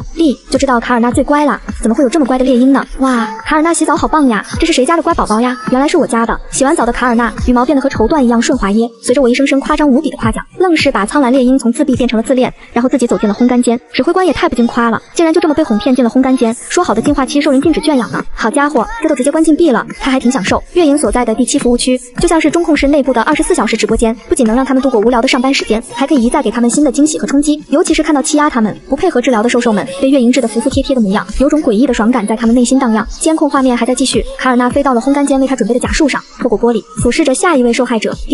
原来是新来的白莲豹。喵呜喵呜！相比起喜欢玩水的白金王虎，梦极雪豹显然更符合猫猫的特性，厌水。当他被我从治疗室带到洗澡堂时，一看到大澡盆里满盆的洗澡水，撒开鸭子就想往外跑。喵呜！结果预判了梦极雪豹的我，反手一抓，直接扼住了梦极雪豹的后脖领，不管3721的就拖着它往澡盆走。我可不惯着任何一只兽兽不洗澡的，冬天别想上我的床。乖抱抱，你还是乖乖从了我吧。我抱着雪豹狂怒猛吸，却不知对方是成年男性，而今天还要给他洗香香。乖抱抱，你还是乖乖从了我吧。大雪豹羞红了脸。喵呜！我伸出恶毒的手，开始给梦极雪豹上下搓澡，而原本十分抗拒的梦极雪豹，竟在我熟练的搓澡技术下享受了起来。看着一脸享受的梦极雪豹，我还给他用毛巾弄了个浴帽，憨态十足，非常好。抱抱，你不要乱动哦。我用拍照设备咔咔一顿拍，一下子多了好几十张梦极雪豹不同角度的泡澡图，转手就发到了新网上。刚一上传，光脑就开始滴滴作响。作为现在关注度最高、最受宠爱的动物博主，账号一有更新，立马有无数网友们围观。哇，我看到了什么？竟然是梦极雪豹的出浴图！瞧瞧这身腱子肉，嘶哈！作为帝国上将，诺克特恩从未在人前发布过这么火辣的照片，即便是瘦态，也足够让网友们稀罕。不过同样的，网友们在得知D139星的最新报道之后，也十分关注诺克特恩上将的身体状况。见他被我养得这么好，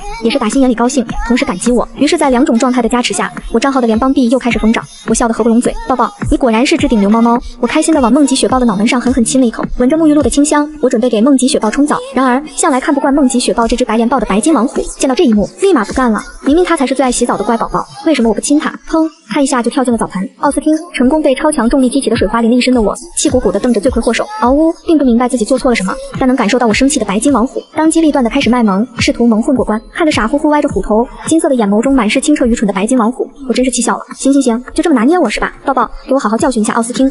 我舍不得下手，梦极雪豹还舍不得吗？我是懂得借豹爪训傻虎的。喵呜！梦极雪豹虽然并不能完全听懂我的指令，却可以明确手势，尤其是当他也看不惯白金王虎的时候。嗷呜！在梦极雪豹伤没好之前，兽兽们每次打闹都会被及时制止。现在有了免死金牌，而现在梦极雪豹已经痊愈了，他们可就打得更欢了。当然，就是你拍我一下，我挠你一下而已。而站在旁边观战的我，竟然也没闲着，直接拿出喷头，一边给梦极雪豹冲澡，一边报复白金王虎，把他的毛全部打湿。作为所有兽兽里面唯一一只洗过澡的白金王虎，我本来是不打算再给他洗澡，但是他非要洗，我也不拦着。呼，总算是洗完了。最后将梦极雪豹和白金王虎丢进烘干间的我，又从烘干箱里把已经烘干完毕的2只小狼崽放了出来，然后疲惫地躺在了椅子上，动都不想动一下，满地的狼藉。最后还是看到监控的霍明锦指使霍尔德去清理的，白吃白喝的霍尔德还是很乐意帮我清理战场，只要不让兽兽们围攻他，什么都好说。嘿，哥们，抓不到我吧？嘿嘿，喂，说你呢，还敢咬我，还追着咬，这下子咬不到了吧？仗着猛兽们都被关在烘干间，开始在玻璃窗前肆意妄为的霍尔德，简直是让中控室的人没眼看，尤其是霍明锦都能感觉到手下们投来的好奇和怀疑的目光。这真的是你侄子？那你难道也这样傻缺吗？霍尔德，你再敢挑衅奥斯汀他们，我就让月莹直接把他们放出来，让你们当面干一架。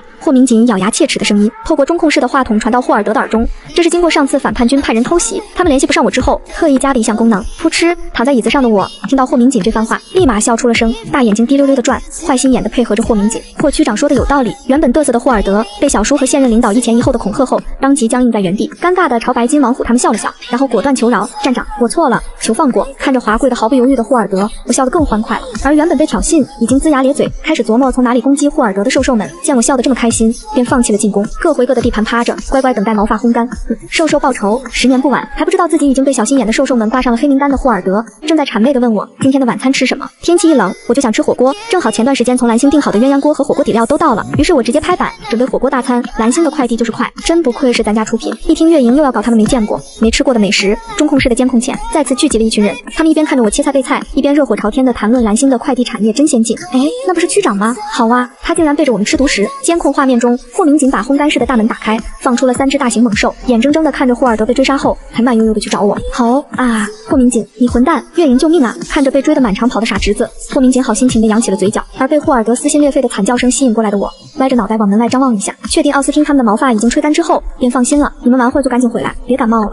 我也不是很在意霍尔德的死活，瞬间被2个人抛弃的霍尔德欲哭无泪，甚至压根没有哭的时间，后面跑不动了，还是被梦极雪豹赶着走的。嗷呜，喵呜，你让你趁我们吹毛的时候嘚瑟，小样，拿捏你还不是轻而易举。等我和霍明锦将火锅都准备好了，苍蓝猎鹰他们也玩霍尔德玩够了，回到暖和的室内，开始享用我给他们准备的晚餐。运动量超负荷的霍尔德在第一口火锅下肚后，就原谅了我的见死不救。一顿火锅吃的人是心满意足，而吃完肉肉的兽兽们此时正仰躺在地上发饭晕。月莹，我有件事需要和你聊聊。我跟着霍明锦到了室外的一片空地上，虽然监控仍然能拍到我们，但是却听不清我们说了什么。你应该也意识到了，你本身对于动物而言是不一样的，对吗？他的大方直接让原本还想找借口的我轻笑着点头。对于霍明锦接下来的话，我心中有了大致想法。因为反叛军的偷袭，他想请联邦军来保护我，我却婉拒了。见我坚持，霍明锦也只能让保护区的护卫队多关注第7服务区的情况。就在霍明锦和月莹达成共识时，一直想以月莹来弥补决策失误的瓦尔肯正只身前往流浪星球面见一位重要人物埃利厄斯。动物宿舍的大门突然被紧急敲响，是许时涵。月莹，快带上小狼崽们跟我走。我按照许时涵的要求，抱着2只小狼崽跟他上了飞行器。许医生，到底什么事情这么紧急？我们找到了小狼崽的母亲，她受了重伤，应该是人为的，因为无法靠近。银月狼又受了重伤，这就导致许时涵连麻醉药都不敢用，让我带小狼崽是为了唤醒他的母性，让他配合治疗。我们一下飞行器，映入眼帘的就是被工作人员们包围着的银月狼。月莹，接下来就看你的了。许时涵让其他人往后退，尽量让银月狼能够放松戒备，这样我才有靠近的可能。安屋见周围人群散开，原本稍稍放松的银月狼看到我竟然在靠近后，第一时间发出了警告，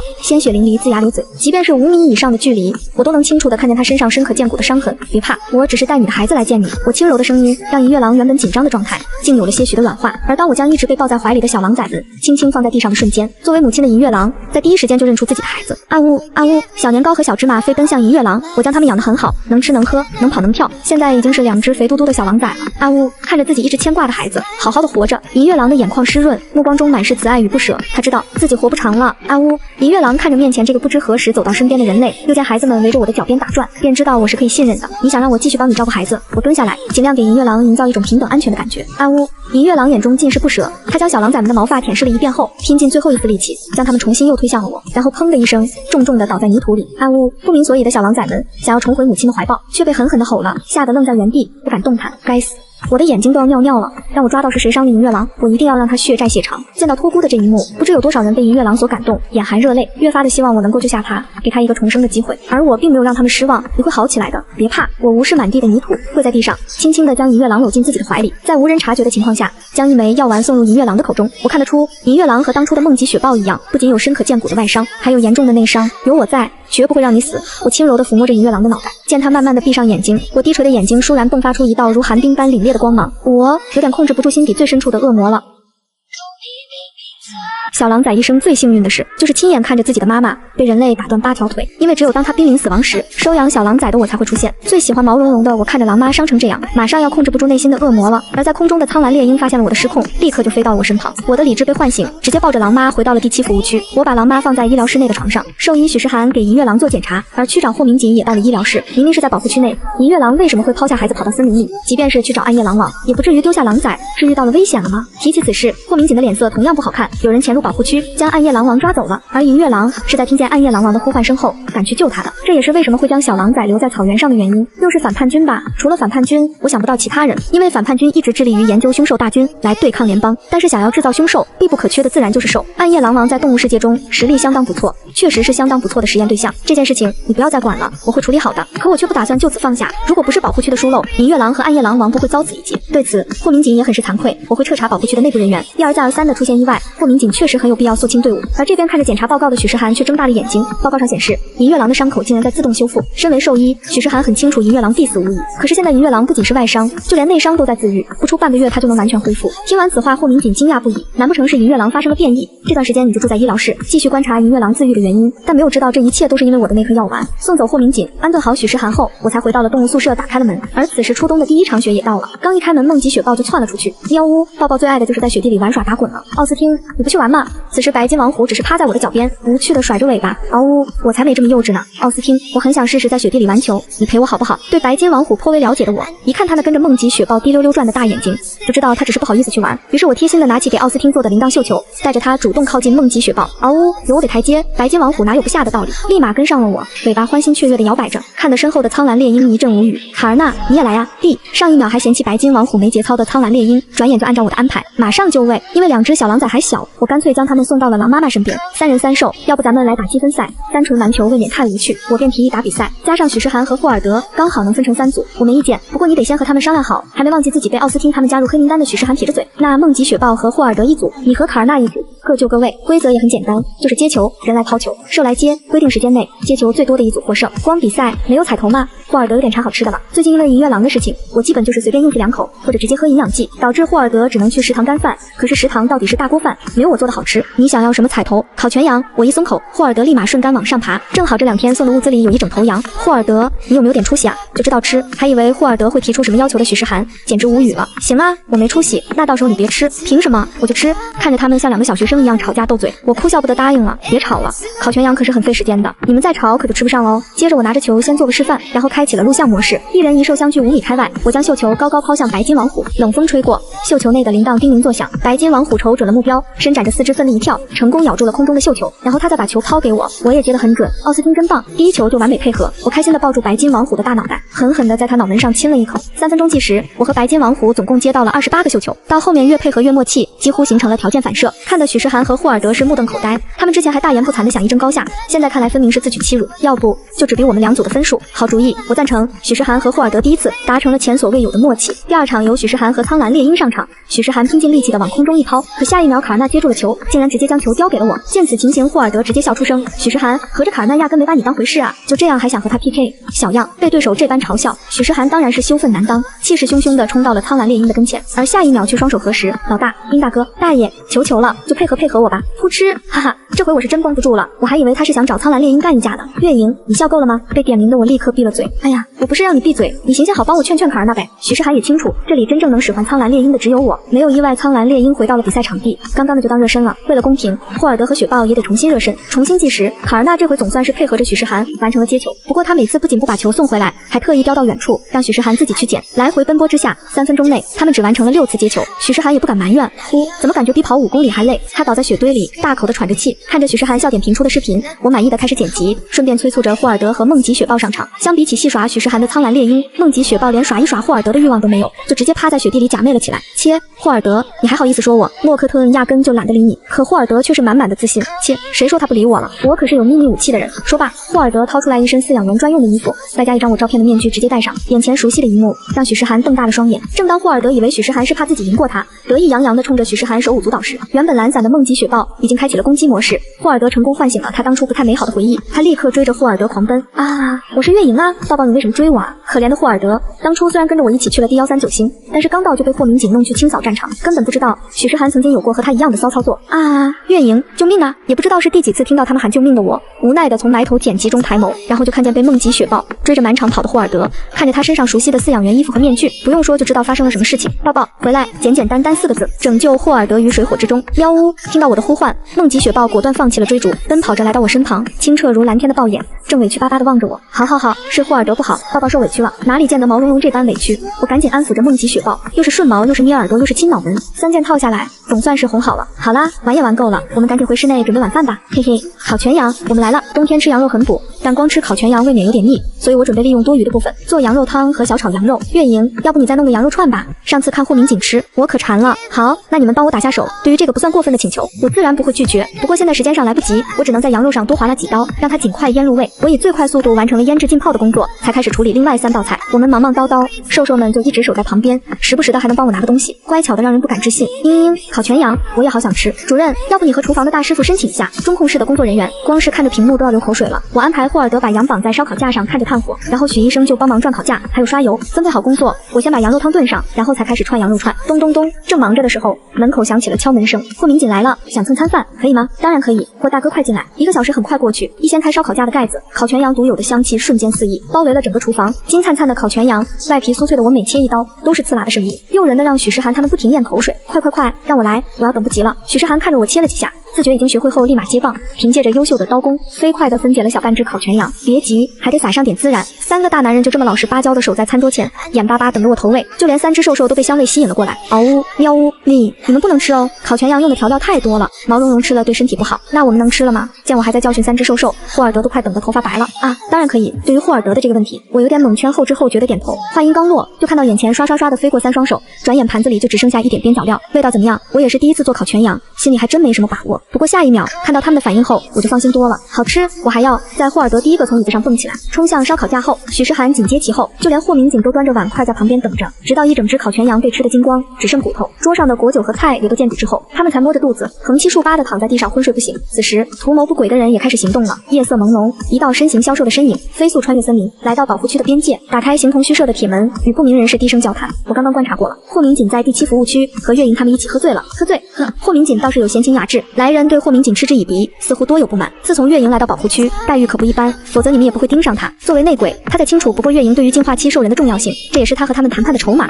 我要的东西呢？他可是冒着被发现的风险来找的他们，没有好处的事情他可不干。对方不耐烦地扔给了内鬼一袋东西，打开一看是沉甸甸金灿灿的黄金，谢了，别忘了帮我和你们老大多说几句好话，以后还有机会合作吗？内鬼喜滋滋地收好黄金，准备原路返回，既没有听见来人说的没有以后，也没有看到前方早就恭候多时的霍明景等人。嗨，晚上好呀！我微笑着和对方打了声招呼，但是眼底却没有一丝笑意，凛冽如刀光的眼神死死地盯着内鬼。就是因为他暗夜狼王才会被抓，银月狼差点丧命，真没想到内鬼竟然会是你。所有人都惊呆了，内鬼竟然是中控室的副主任达斯。我每天24小时守在保护区，就拿一份低的可怜的薪水，你们都看不起我。但是当我有了这些黄金，一切都不一样了。达斯越说神情就越癫狂，但这些也不是伤害毛茸茸的借口。我冷漠的开口，是你自己看不起自己吧？但你做了这样道德败坏的事之后，谁能看得起你？没想到被我戳破最后一缕遮羞布，自尊心碎了一地的达斯，竟然从兜里掏出了一把刀，直冲我而去。好，正当我准备反击，一道迅猛矫健的身影一闪而过，待他们看清时，达斯已经死得不能再死了。奥斯汀，我没想到白金王虎会跟来，惊讶的同时，连忙上前查看他是否受伤。你是不是傻？他手里可是拿着刀，你就往上冲。见白金王虎并未受伤，我松了一口气的同时，难免要批评他几句。不过一听他哼哼唧唧的撒娇，立马就绷不住了。好了，就你会撒娇，下次可不能再这样了，知道吗？我温柔地摸了摸虎头，随后同霍明景聊起刚刚和达斯接头的人。那个人是反叛军吗？我之前本来想直接抓人的，但是霍明景拦住了我。我请你配合我，假装喝醉，目的除了引出内鬼，还有就是通过他向反叛军传递假消息。原来从一开始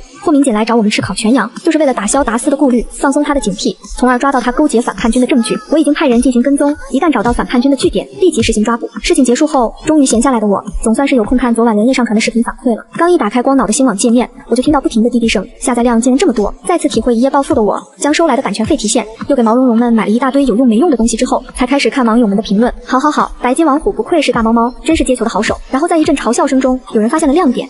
你们没人注意到最后这人戴的面具吗？好像是一位女士，而且很漂亮。朋友们，我有个大胆的猜想，这个面具上的人会不会就是毛茸茸饲养员？我也是没想到，自己一时手快，下意识觉得霍尔德戴了面具，就忘记给他遮脸的举动会让自己掉马。问题是，那视频明明是在远处拍的，糊得跟米糊糊似的。他们到底是怎么看出五官好不好看的？对于掉马还算淡定的我，默默地关上了光脑，根本想不到，在我不知晓的暗网中，正有人默默地磕起了我和毛茸茸们的 CP 啊！元帅为了追到饲养员，竟然会表演接球，你就宠他吧。诺克特恩上将和饲养员也很好磕啊，攻击状态下被饲养员一喊，他就臣服了。我宣布，他们就是最棒的，我们指挥官才是最适合饲养员的好马。情绪稳定的卡尔纳阁下，简直就是人夫最佳之选。艾利厄斯慵懒地靠着椅背，兴味十足地看着毛茸茸饲养员发布的视频，结合着瓦尔肯发给他的照片，脑海中一个娇小脆弱又温柔善良的小姑娘就这么冒了出来。欺负一个小姑娘，不得不说，还真是让他期待啊！期待看着月影眼睛里的光芒湮灭，坠入无穷无尽的黑暗深渊。艾利厄斯轻柔地抚摸着照片上漂亮的脸蛋，嘴角扬起一抹邪肆的笑。月影，我们很快就会见面了。阿 T 正在和霍尔德巡视周边的我，忽然打了喷嚏。你该不会是生病了吧？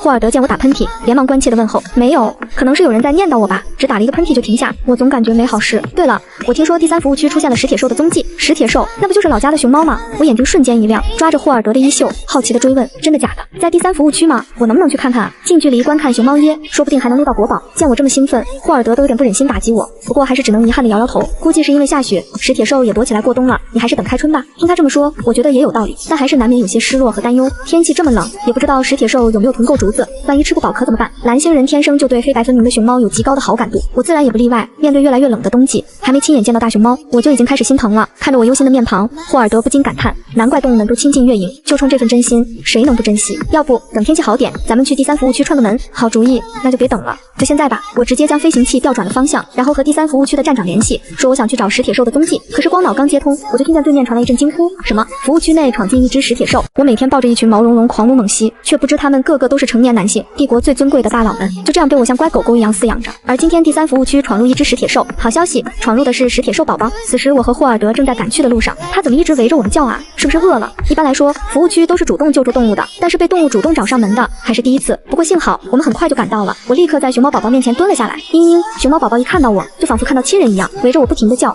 又委屈又急切。他是来自蓝星，看着熊猫宝宝熟练的抱大腿，我很难相信他会是野生的啊！对，是蓝星为了表示友好，特意赠予联邦的。人为饲养的情况下，熊猫宝宝对于人类本能的信任，所以有事就会找饲养员。好啦，我知道啦，不着急，你给我带路好不好？见熊猫宝宝急得都快哭了，我连忙起身示意自己跟他走。我看他的反应很大，可能是同伴受伤了，应该就是霍尔德说的另一个大熊猫。可第3站长微微愣住，所谓的大食铁兽其实是在蓝星发现的 SSS 级兽人选角，正是因为他进入了进化期，蓝星为了帮助他顺利度过，才会将他送往经验更丰富的天耀星保护区。第3站长立刻拿着光脑和总站长联系，现在月营跟着那只小食铁兽去找选角，不会暴露吧？当初联邦信安部下令对月营封锁与兽人相关的事情，第3站长可是记得清清楚楚。那所谓的追爱行动还有不少人关注呢，我会立马追踪选角的状态，只要他还在进化期，应该就没事。总站长按照第3站长传来的位置开始进行大面积的监控搜索，终于在山林深处发现了选角的踪迹。但此时我同样找到了他，还真是一只大食铁兽啊！我站在不远处，仰着头看向足有2米多高的食铁兽。蓝星什么时候出现这么大的熊猫了？我嘀嘀咕咕，正巧被第3站长听见，吓得他赶紧解释，估计是变异返祖了。我记得蓝星不是有传说食铁兽是某位大神的坐骑吗？听他这么说，我也想起了这事，确实不是没有可能。嘤，见我来了，熊猫宝宝赶紧召唤我。我顺着他的位置看去，发现食铁兽是被捕兽夹夹住了脚，动弹不得。这里怎么会有捕兽夹？唯一大着胆子跟来的是霍尔德，这可是天耀星的皇家重点动物保护区，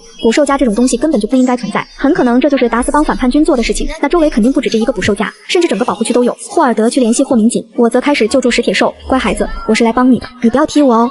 食铁兽相比起熊猫宝宝倒是淡定得多，整只兽懒洋洋地坐在地上，乖乖地把脚递给我，真是个乖孩子。见此，我忍不住地撸了一下食铁兽的小肚子，然后徒手取下捕兽夹。第3站长看着被迅速掰开的捕兽夹，陷入了沉思啊，他到底底对蓝星人是有多大的误解啊！见鬼的娇小脆弱，不堪一击。而脚上的捕兽夹被去掉，石铁兽却并未离开，庞大的身躯依旧赖在地上，两只手直接扒拉住我的手，发出撒娇的声音，不让我离开。怎么啦？脚痛吗？让我看看好不好？对于蓝星的宝贝，我的耐心只会更好。谁让石铁兽这么可爱呢？尤其是玄脚，长得格外标致。只是他的脚受伤了，虽然还没到见骨的程度，但是之前有过自救，导致伤口被重复伤害，还是得进行医治。我对石铁兽的伤势进行了初步的诊断，一抬头就对上玄脚那双圆溜溜的大眼睛，穿过林间的阳光洒在他的身后，我不禁发出感叹：怎么会有这么好看的熊猫？美得像是在发光。听到我的夸奖，他还有点不好意思的将脑袋埋进了胸口，两只前爪捂着。宝贝害羞了，哈哈，真可爱。看得心都要化了的我，忽然将目光转向了第三站长。石铁兽需要接受治疗，要不我带回去吧？第三站长毫不犹豫地答应了。我带着石铁兽和熊猫宝宝回到了第7服务区，然后把他安排在银月廊隔壁，方便许世涵治疗。都安排好以后，我看着在旁边玩雪的梦极雪豹和墨金王虎，也没催着他们回治疗室，而是先带石铁兽和熊猫宝宝熟悉环境。角角，你抱着熊猫宝宝跟我走好不好？石铁兽对于梦极雪豹和墨金王虎并不害怕，在他眼里他们就和大猫猫没区别。看着乖乖抱着熊猫宝宝跟着我往里走的石铁兽，许世涵和霍尔德也是惊呆了。石铁兽的智商都这么高的吗？哪怕是化为猛兽，也一点不影响他听懂人话是吧？安顿好石铁兽和熊猫宝宝，我又拿了第3服务区送来的新鲜竹子放在了房间里。角角，我给你和熊猫宝宝拍张照片吧，肯定有很多人喜欢你们。拍完我就发到了新网上，捡到一大一小2只宝贝，大的宝贝叫玄角，那么小的宝贝该叫什么呢？我将玄角和熊猫宝宝的照片一发出，就受到了无数好评啊！竟然是我们蓝星的宝贝，而且还是超大号的，为什么我之前没见过？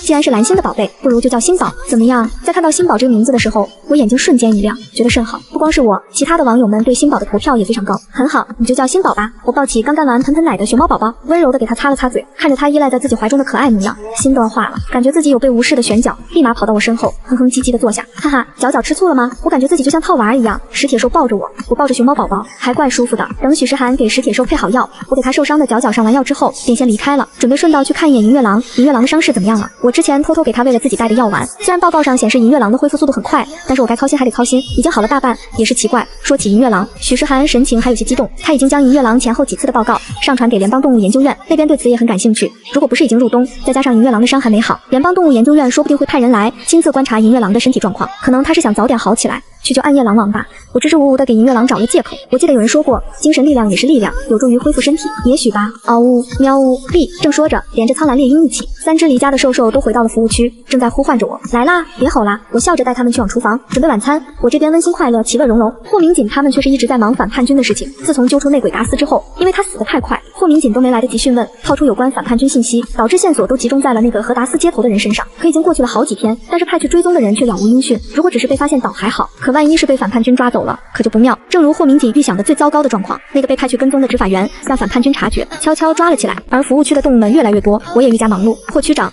我想申请2个常驻的兽医和饲养员，保护区内的兽医有限，如果向联邦动物研究院申请调派，也需要一定时间。没关系，只要在许世涵离开之前人员到位就行，实在不行，我就想办法让许世涵主动留在第7服务区。好，我会尽快联系动物研究院那边。还不知道我已经在思考怎么抢人的霍明锦，正在前往保护区内的执法部门，据说是根据达斯留下的光脑查到了还有反叛军的卧底。天耀星皇家重点动物保护区，每一个新进的人员都会经过严密的审查，审查合格才被允许留下，就像当初的我。但是这个人和达斯不同，他从一开始就是反叛军潜入保护区的卧底。凯里重点指出了其中1个人，在看到这人的瞬间，霍明锦瞳孔紧缩了一下，竟然是他，一个让霍明锦意料之外又意料之中的人。的确，如果是他的话，可以在不引起任何人注意的情况下，将暗夜狼王运出保护区。霍明锦让凯里暂时不要透露风声。另外，有件事情需要你们配合。霍明锦与凯里谋划着抓捕行动，而刚给石铁兽和熊猫宝宝喂完盆奶，又给苍蓝猎鹰他们加完餐的我，正拥着毛茸茸们看新的动画片《狮子王》。嗷呜，也不知道是不是老虎和狮子不太对付，墨金王虎一看到狮子的画面就开始进入战斗状态。奥斯汀，这是动画片，不是真的狮子。我将墨金王虎搂进怀里，轻声安抚着，又看了眼苍蓝猎鹰和梦极雪豹，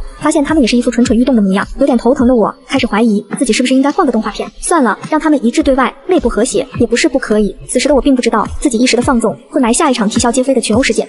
当看到红嘴弯嘴犀鸟时，苍蓝猎鹰突然飞到了屏幕前，好奇的歪头观察，然后挺胸抬头，是要与其一较高下。卡尔纳，他没有你大，只是因为屏幕放大让你产生错觉而已。仿佛是得到了认可和夸奖，苍蓝猎鹰满意的飞回了树上，继续观看动画片。还没等我歇口气，梦极雪豹又上了。喵呜，这次他盯上的是斑点猎狗，也不知道是动画片里的斑点猎狗让他讨厌，还是曾经遇到过讨厌的斑点猎狗。总而言之，梦极雪豹已经张开爪牙，伏低身子，准备攻击了。啪的一声，屏幕全黑，我直接关闭了屏幕。行了行了，时间不早了，乖孩子得早点睡觉。我打着哈哈，开始哄毛茸茸们睡觉。我觉得为了保证屏幕的安全，下次还是放点别的动画片比较好。然而，大概是被激起了胜负欲，在场的毛茸茸有一个算一个，都精神奕奕，一点想睡的迹象都没有。最后我实在没办法，打开了动物宿舍的大门。你们出去放会风，别太兴奋了。差不多就赶紧回来睡觉。将梦吉、雪豹他们放出去后，我顺便又去看了眼石铁兽和熊猫宝宝。相比起此时正在雪地里狂奔、夜空中飞翔的3只，它们已经沉沉的睡去，模样十分乖巧可爱。你怎么又来了？正守着银月郎上药的许时涵见我又来看石铁兽和熊猫宝宝，不由得打趣我：你对他们这么关心，小心另外几只吃醋。别看墨金王虎他们个个这么大一只，在我的事情上心眼可小了。你想多了，我就是趁着抱抱他们放风才来看一眼。我可不是那种偏心眼的家长，对于毛茸茸们，我都一视同仁。我对他们每只兽都是全心全意的爱护，就像他们也全心全意的信任着我一样。放风这么晚他们还不睡，许时涵有点诧异。哎，你快别提了，我将刚刚播放狮子王时的事情向许时涵吐苦水一样的诉说，不仅没得到安慰，还收获了一轮嘲笑。哈哈，你到底怎么想的？竟然给他们看狮子王，这不是明摆着激发他们的战斗欲吗？被狠狠嘲笑的我沉默的震耳欲聋。正当我准备转身就走时，忽然发现梦吉、雪豹他们不太对劲，竟然猛地冲开了服务区的大门，狂吼飞奔，眨眼便消失在视线内。好，嗷呜哩！在吼声响起的同时，原本躺在医疗室的银月郎和抱着熊猫宝宝睡觉的石铁兽也纷纷睁开双眼，眼神凌厉地盯向远方。当我们循着苍蓝猎鹰盘旋的方向找去时，护卫队的人刚好同时赶到，他们也是听到了梦吉、雪豹的吼声，闻声而来。怎么回事？不是抓住内鬼了吗？怎么又有凶兽出现？我也不明白，为什么明明是保护区，凶兽却比别的地方还要多？眼见着有7、8只凶兽在围攻梦吉、雪豹和墨金王虎，作为空中指挥的苍蓝猎鹰更擅长高空战斗，此时的场面很是不乐观。护卫队的队长想上前帮忙，却又怕墨金王虎他们敌我不分误伤自己，不管了，先冲上去再说。护卫队队长以身作则，一咬牙一跺脚，最先冲进了战斗圈。我跟你们这群凶兽拼了！还没来得及说让自己先和墨金王虎他们沟通一下的我，头疼的捂了下脑门，最后只能冲着苍蓝猎鹰喊了一句：卡尔纳，不要攻击他！天空中的苍蓝猎鹰冲着虎豹叫了一声：自己人，别打！嗷呜喵呜！同样听见了我声音的墨金王虎和梦吉、雪豹纷纷吼了一声表示回应，然后就不管护卫队队长了。与此同时，见队长没有被攻击，护卫队的其他人也立马冲进了战斗圈，一起对付凶兽。奇怪，为什么凶兽不攻击人类？我前2次都只看见毛茸茸们解决凶兽的场景，当时并无人增援，所以我也就没多想。凶兽是反叛军研制的产物，优先攻击级别为墨金王虎这样的猛兽。霍明锦突然出现，应该是听到消息赶来的。对于他的解释，我总觉得有哪里不太对劲。反叛军为什么要专门研制对付猛兽的凶兽？明明他们的对手是联邦军，难不成猛兽还能上战场？和他们对打不成？奥斯汀他们会上战场？当初抱抱不会就是在战场上受的伤吧？霍明锦万万没想到，自己随口的一句科普解释，会让月莹直接联想到战场，甚至差点就猜到了真相。开始头脑风暴的霍明锦在想着怎么圆谎，一旁知晓真相的许时涵无语的开口：是这样的，你应该也有意识到，像卡尔纳这样的猛兽区别于你以前认知中的动物。别的不说，光是体型方面，苍蓝猎鹰他们就远超同类动物，所以联邦一直有组建战兽军的想法。结果你也知道，他们很排斥人类的靠近，更别说听从人类的指令了。许时涵或真或假的解释倒是也说得过去。站在我身后的霍明锦听完许时涵的解释，默默给他竖起了大拇指。不错，这扯谎的本事确实比他强多了。但是我仍旧不解，反叛军既然可以研制出凶兽，为何不将他们的优先级敌人调整为联邦军？不过我没有再继续追问，而是让护卫队的人撤退。护卫队的加入并没有明显缓解梦吉、雪豹等兽的压力，反而碍于我的命令，因为怕伤到护卫队，导致兽们束手束脚，施展不开。紧接着我从背后拿出了一把弓箭，直接拉满弓。奥斯汀踢飞他！奥斯汀将离得最近的一只凶兽一脚踹上了天，唰！我仅用一支箭就干穿了凶兽的脑袋。我去，什么情况？这就是蓝星传说中的神箭手吗？绝了！月莹也太牛了吧！护卫队本身是配有光子枪和麻醉枪的，但是战斗中很不好瞄准，他们就不敢轻易射击。刷刷刷！随着我与兽们配合的越来越好，每当有一只凶兽被踹上天，我的箭矢就会如约而至，一打一个准。感觉自己在玩射击游戏的我越玩越上瘾，只可惜凶兽就那么几只，一下子就解决了，怎么就打完了？我都没过瘾。我失望地收回了弓箭，完全没看到旁边的人，个个嘴角抽搐，无语凝噎。合着他们视为大敌的凶兽，只是月莹和兽人们 play 的一环呗。奥斯汀、卡尔纳、抱抱，回家啦！说好早点睡觉的，这都几点了？我薅着刚打完一场的毛茸茸们往回走，可刚到服务区，我就看到各自蹲在房间玻璃窗前的石铁兽和银月郎。阿乌，石铁兽和银月郎见我们安全归来，危险的气息也已经消失，立马温柔地和我打着招呼，然后找了个舒服的位置开始睡觉。好啦，你们也该睡觉了。见石铁兽和银月郎乖乖睡觉，我又开始催促墨金王虎他们来排队擦爪爪，不要插队。我举着一块干净的毛巾守在门口，只有通过简单清洁后，兽们才被允许踏进宿舍。嗷呜！墨金王虎第一个完成清洁，飞奔向20平大床，占据了平时离我最近的位置，乖巧的趴下，边暖床边等我。第2名则是苍蓝猎鹰，他一般都睡树上，但是今天可能是睡前剧烈运动，太累了，所以直接倒在了我睡觉位置的另一边。等梦吉、雪豹慢吞吞的被擦完脚，回来一看，就只剩下床尾离我最近，可把他气够呛。喵呜！梦吉、雪豹开始和我告状，意思是苍蓝猎鹰抢了他的位置。好啦，抱抱乖，为了当个不偏心的家长，我想来想去，最终只能让兽们睡成一排，我在他们头顶的位置横躺下来，这样每只兽都能靠着我。总算把毛茸茸们都哄睡的我，开始琢磨起今晚遇到的凶兽。按理来说，打死已死，反叛军就是想把凶兽放进来，也没这么容易，更何况还是7、8只。远超之前遇到的数量，所以是哪里出了问题？我闭着眼，在脑海中复盘，很快就想到了关键问题，所以会是那个人吗？帝国唯一的史铁兽上将，却肆意的让我这个人类抚摸，哪怕此时他的脸已经红得快要滴出水来，也不敢有丝毫动作，只因作为帝国上将的他，却深深爱上了身为饲养员的我。但这些我却不知，此时还带着史铁兽出去放风，而史铁兽为了讨我欢心，也不知道从哪里找出来一个类似瑜伽球，躺在地上四脚朝天，就这么把它顶了起来。一开始史铁兽对于瑜伽球的掌控还不到位，好几次都直接把球顶了出去。当瑜伽球再一次落地时，他猛然站起来，气呼呼地盯着瑜伽球，一手叉腰，一手做事要拍球，试图威胁瑜伽球听话一点，甚至用头猛地顶向地上的瑜伽球，飞身一扑直接压在瑜伽球上，结果当然是毫不意外地滑了下来。在场的人和中控室的工作人员都被他这番举动笑得止不住嘴角上扬。不是蓝星的大熊猫都这么憨萌的吗？太可爱了吧！然而其中一人友情提示，史铁兽的咬合力达千金，在蓝星的文明史中是和虎豹齐名的猛兽。所以外表呆萌的可爱熊猫其实是战斗力惊人的功夫熊猫。被科普的人们都惊呆了，也更加好奇史铁兽接下来的表现。后来史铁兽总算是摸准了瑜伽球的重量以及使用的力度，随即就开始了顶着瑜伽球炫技。只见史铁兽用2只后脚支撑着瑜伽球，然后2只前脚轻轻转动着球体，模仿着星球自转运动，速度也越来越快。嗷呜喵呜力。当3只完成每日打猎任务，实则消耗旺盛精神力的兽兽回到服务区时，看到的就是我面带笑意，不停地给史铁兽加油打气鼓掌的画面。然后再看史铁兽的表演，有点丢手，不懂，但想学。可突然砰的一声，瑜伽球炸了，史铁兽吓得呆坐在地上，马上就要哭出声。我连忙跑到他身边，窝进他的怀里，拍拍他，脚不要怕，多撸毛，惊吓都拍走。可我越哄他越委屈，感觉眼泪都要掉下来了。他是害怕我责怪他，都是球坏，他不结实，不怪脚。据说熊猫在熊科中智商可能属于最高级别，对于人类的行为会进行观察、分析和模仿，而史铁兽作为返祖熊猫，只会更强。在发现我并不会批评他，甚至还会哄着他之后，史铁兽的胆子又大了起来。他指了指地上已经瘪了的瑜伽球，眼底透露着渴望。他不会是还想玩吧？作为兽医，许时涵还是头一次见玩球玩到爆了还想要的兽。孩子喜欢玩球怎么了？不行吗？史铁兽从蓝星背井离乡来到保护区，玩个球怎么了？我作为娘家人，势必要为他撑腰。你们买的质量不好，算了，我自己买。自从毛茸茸饲养员的账号赚了钱以后，我对于给毛茸茸们买东西，那叫一个毫不犹豫。可白金王虎他们又吃醋了，纷纷跑到我身边咬着裤脚。奥斯汀，你也想要新玩具吗？白金王虎不太理解的歪了歪头，耳朵微微颤动，萌得我忍不住上手。好，买，都买。孩儿呢？你想要什么玩具呀？给你买个玩具蛇吧。苍蓝猎鹰高兴地在我头顶盘旋，振翅高飞。不过，相比起直接的傻田虎和不争不抢的绿茶鹰，直接发动白莲豹技能的梦极雪豹似乎更胜一筹。他乖巧地蹲在角落里，眼巴巴地望着我，想要靠近又害怕被讨厌，小心翼翼地惹人心疼。直到我主动喊他，他才开心地咬着尾巴尖，飞奔进我怀里，猛蹭我的掌心。对于梦极雪豹的这番操作，中控室的人也无语了。可是看着一只只进化期兽人、大型猛兽臣服于娇小可爱的蓝星人，这种反差感，他们是真的拒绝不了啊。话说，你们知道吗？暗网上关于追爱行动，毛茸茸饲养员的粉丝们甚至已经开始预测，下一个沦陷参战的兽人会是谁？狮虎豹，现在可就差狮子了。我觉得帝国的太子殿下就不错，傲娇又可爱，好想看到他被欺负哭的模样，丝带劲。在暗网无所顾忌的网友们畅所欲言，丝毫不在意当事人的感受，将磕 CP 进行到底。而其中被拉郎配的帝国太子殿下，正一脸愁容的斜躺在沙发上，刷着新网。自从帝国国王说要将即将迈入进化期的希瑞尔送往天耀星的皇家重点动物保护区后，他就一直默默关注着未来可能会饲养他的月影。他们这是在干嘛？这也太丢兽人的脸了吧！看着曾经叱咤风云的联邦元帅和人类玩接球比赛的样子，老实说，希瑞尔有点不想面对成年后的自己。要是可以，我宁愿永远停留在17岁，不然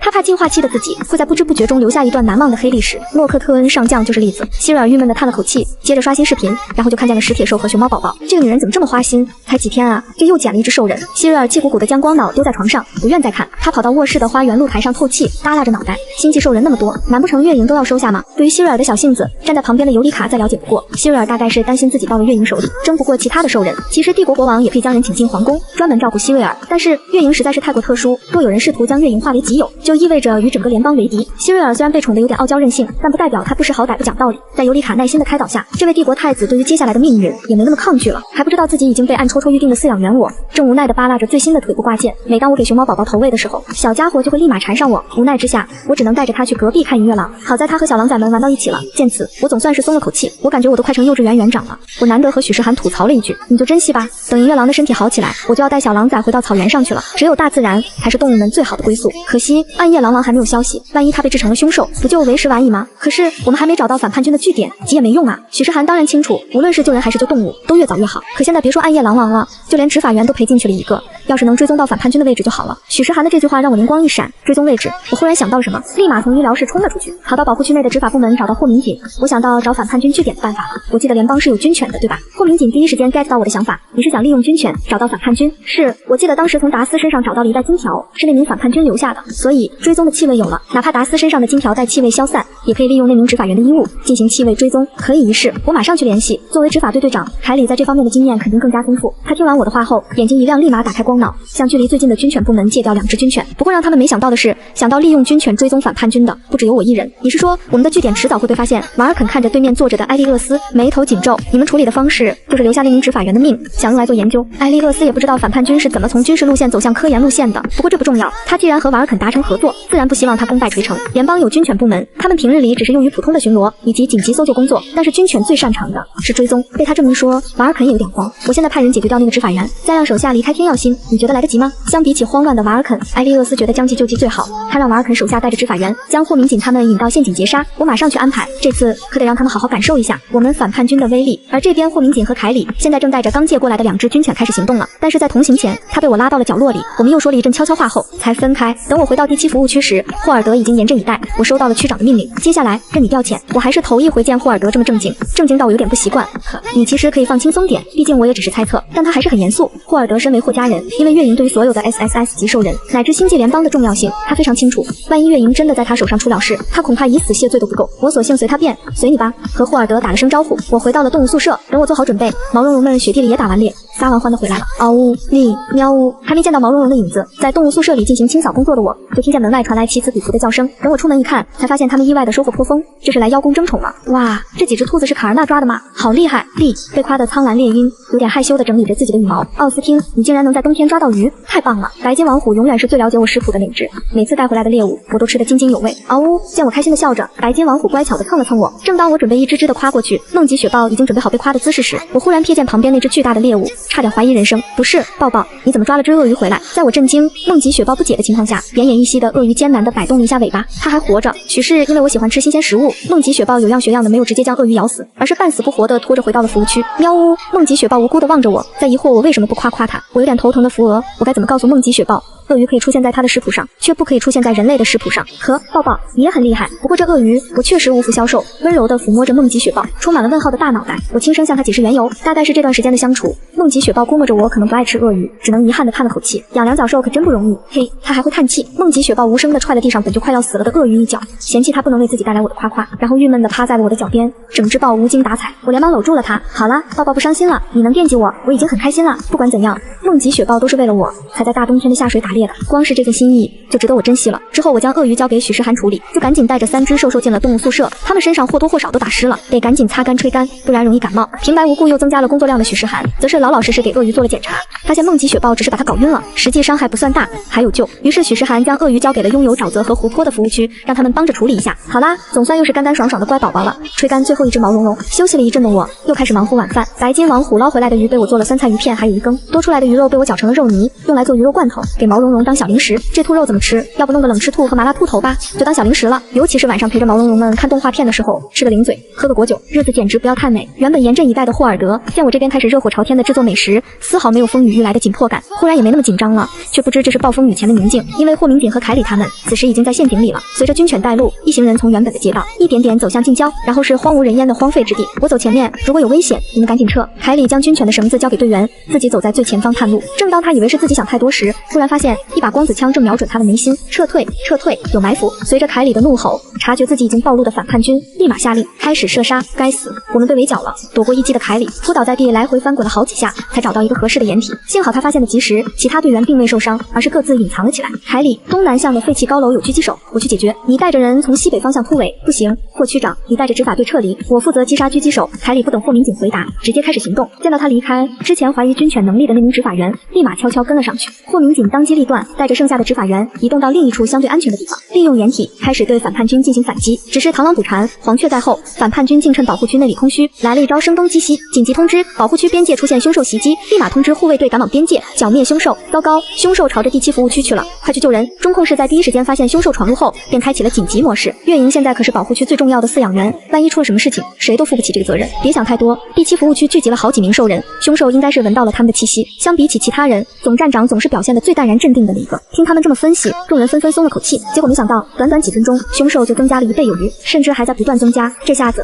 就连总站长都不淡定了。不好，这群凶兽背后有反叛军在指挥，恐怕目标不仅仅是兽人，我们恐怕中计了。总站长阴沉着脸，看来霍民警和执法队遇到危险了。总站长立马集合护卫队以及执法部门留守的执法员们，纷纷出动，不计一切代价也要将这群凶兽剿灭。而原本在给兽兽们加餐的我，也在第一时间放下了手中的碗筷，跑到了第7服务区的大门口。我听见了地面震动的声音，那种好似千军万马奔腾，激起尘土飞扬的震动，让人无法忽视。我能感觉得到，凶兽离我们越来越近了。与此同时，毛茸茸们也发现了异常，纷纷出现在了我身后。就连一向懒洋洋窝在房里的石铁兽，都目光凛冽地站在一旁，像一位高大雄壮的黑白骑士，守护着我。吼！黑夜里的天光乍现，从地平面逐渐冒出一只泛着红光的凶兽，它们势如破竹，无畏生死，一心朝着目标前进。霍尔德与兽兽们立马严阵以待。奇怪，总站长明明说有反叛军指挥这群凶兽，但我似乎并没有看到人。或许指挥他们的并不是人，以我对于动物的认知来看，能驱使凶兽的除了人还有兽。看样子今天有一场硬仗要打。霍尔德听到我的分析后，本就阴沉的脸显得更加凝重，但是目光却充满了坚定不移。凶兽奔袭的速度非常快，距离第7服务区不足100米。霍尔德见此，毫不犹豫地开枪射击。第一枪，为首的凶兽被直接爆开花，却让凶兽们更加的兴奋狂奔。好，砰砰砰砰！有霍尔德在前，护卫队和执法员都不甘示弱，纷纷开枪。然而凶兽也不是真傻等着被杀，他们竟然学会了兵分两路。等总站长发现他们后方也有一波凶兽的时候，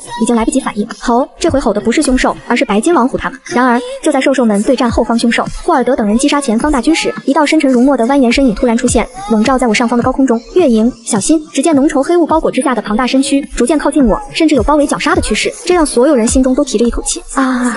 月影就快要被这黑雾吞没了，怎么办？月影被黑雾吞掉后，兽兽们彻底疯了，好厉杀，都杀，全杀了！疯狂反击的猛兽们将凶兽直接一只接一只的拍飞，杀红眼的模样竟然比凶兽还可怖！完了完了，月影没了，元帅他们也陷入癫狂，全完了！中控室主任瘫软在地上，双目正愣，犹如失去了灵魂的木偶。然而黑雾中的我听见外面传来的吼声，立马就意识到毛茸茸们可能误会我遇到了危险，于是连忙出声安慰奥斯汀、卡尔纳、抱抱、角角，别担心，我没事。我镇定自若地站在黑雾中，本想借此机会看清雾中的真相，不过很可惜，似乎是我想多了。谢天谢地，月莹竟然还活着！中控室主任一下子灵魂归位，站了起来，他觉得自己还能再控一下。可是月莹现在被黑雾包裹，我们该如何救人呢？可就在他们设法营救之际，我自己先一步冲出了黑雾。月莹，你没事吧？离得最近的霍尔德立马关切地望向我，我很好啊，我顺手用弹弓帮着霍尔德解决了一只扑向他的凶兽。后知后觉的霍尔德又开始举着长刀玩切切乐，你刚刚怎么出来的？就用这个。看着我得意地举起手中的高压水枪，大家都沉默了。这东西还能当武器使啊，牛啊牛啊！完全不知道自己给众人造成了多大震撼的我，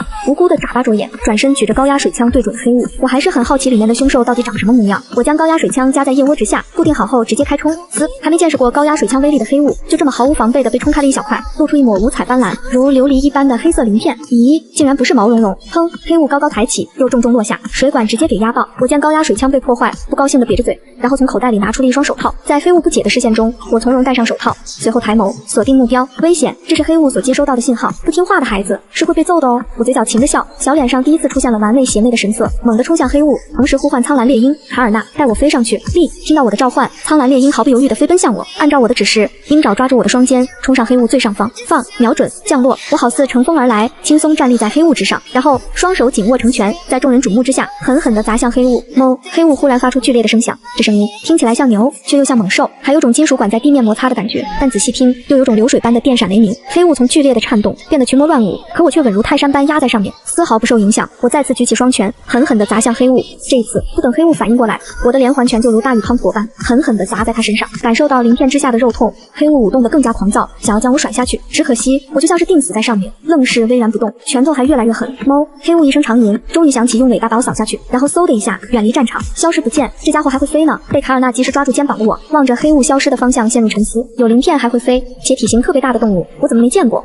苍蓝猎鹰将我安全放回了原地。黑雾虽然跑了，但凶兽大军还在。红眼獠牙的凶兽们没有意识，不知疼痛，一旦盯上目标，便是不死不休。当霍尔德刚把靠近的凶兽斩杀时，就发现我再次飞了起来。我去，这就是蓝星传说中的轻功吗？霍尔德瞪大了双眼，只见我脚尖轻轻一点，跃上凶兽的背，手中不知哪里弄来的剑，猛的一刺，直接贯穿凶兽的脑袋。还没等凶兽倒下，我借势而起，脚尖点背，又跃到另一只凶兽背上，重复刚刚的操作。不是，到底是谁告诉我月影只是个脆弱不堪的蓝星人啊？霍尔德被我的操作惊到，只见我一剑一只小凶兽，不过眨眼的功夫已经倒下了一片。越杀越起劲的我戳乐简直玩的不要太嗨。自从来到保护区，我可是好久没有这么肆意的释放过自己的杀心了。我是不是有点太欺负兽？不过凶兽应该不算兽吧？好不容易理智拉回来，停下来回看满地的凶兽，我微微挑眉。凶兽无语，你也知道自己欺负兽啊？凶兽就不是兽了吗？可恶！正当护卫队和执法队的人快要坚持不住，我准备去帮忙时，运输车终于姗姗来迟。可在众人期待的目光下，他们竟拿起武器对准我们。佳丽，你在做什么？我们们还在这里认识佳丽的人顿时愤怒地向他发出质问。只见站在车旁的佳丽一声嗤笑，举着光子枪瞄准那人，毫不犹豫地开枪射击。砰！被视为目标的男人愣在原地，只能眼睁睁看着死亡逼近。扑哧！穿过肉体的声音响起。本以为自己已经死亡的人缓缓睁开双眼，只见一只体型巨大的凶兽躺在他的面前，替他抵挡住佳丽的攻击。我还活着。身旁的队友沉默一阵后给他答案：刚刚月莹隔空扔过来一只凶兽，替你挡下攻击。就是传说中的肉盾。闻言，众人不约而同地默默咽了咽口水。佳丽，你这个叛徒，你该死！佳丽开枪射击的举动，无疑向众人揭示了他的真实身份。月莹，又是你坏我好事！他咬牙切齿地瞪着我，手中的光子枪飞速射击，却被我轻松化解。简单来说，他的射击速度还没我瞬移的速度快。就在佳丽失控的状态下，他旁边一个戴着帽子和口罩的男人抓住他的手腕。你也不希望被上面责罚吧？被提醒的佳丽长舒一口气，不甘地放下光子枪，狠狠地看向我。我劝你们不要再做无谓的抵抗，我的目标只有月莹和他们。佳丽指的是我，还有化为猛兽的兽人。霍尔德终于能腾出手走到我身旁，他冷眼与佳丽对视，双目凌厉，想要带走他们。除非我死，那你就去死吧。佳丽将目标改为霍尔德后，其他人则纷纷开始向护卫队和执法队的人进攻。前有反叛军，后有凶兽群，是瞬间落入下风。中控室也在紧急呼叫援军，可援军被人堵在路上了。恐怕是反叛军干的。奇怪，我怎么没看见月莹的身影？一直关注着月莹的工作人员发现，自从霍尔德和佳丽打起来后，就没再看到月莹的身影。霍尔德没有好的枪械，根本无法靠近佳丽，只能尽量躲避他的射击。就在佳丽以为自己胜券在握之际，一把冰冷的剑倏地刺透他的手腕，枪瞬间落地，如地狱恶魔般的声音在他耳边响起：佳丽，你该不会真以为你隐藏得很好吧？佳丽迅速捂住受伤的右手，惊恐地看向身旁如鬼魅般出现的我，他根本想不通，这个号称脆皮血薄的蓝星人究竟是何时来到他的身边。你不是月莹，你到底是谁？佳丽作为反叛军在保护区潜伏最深的卧底，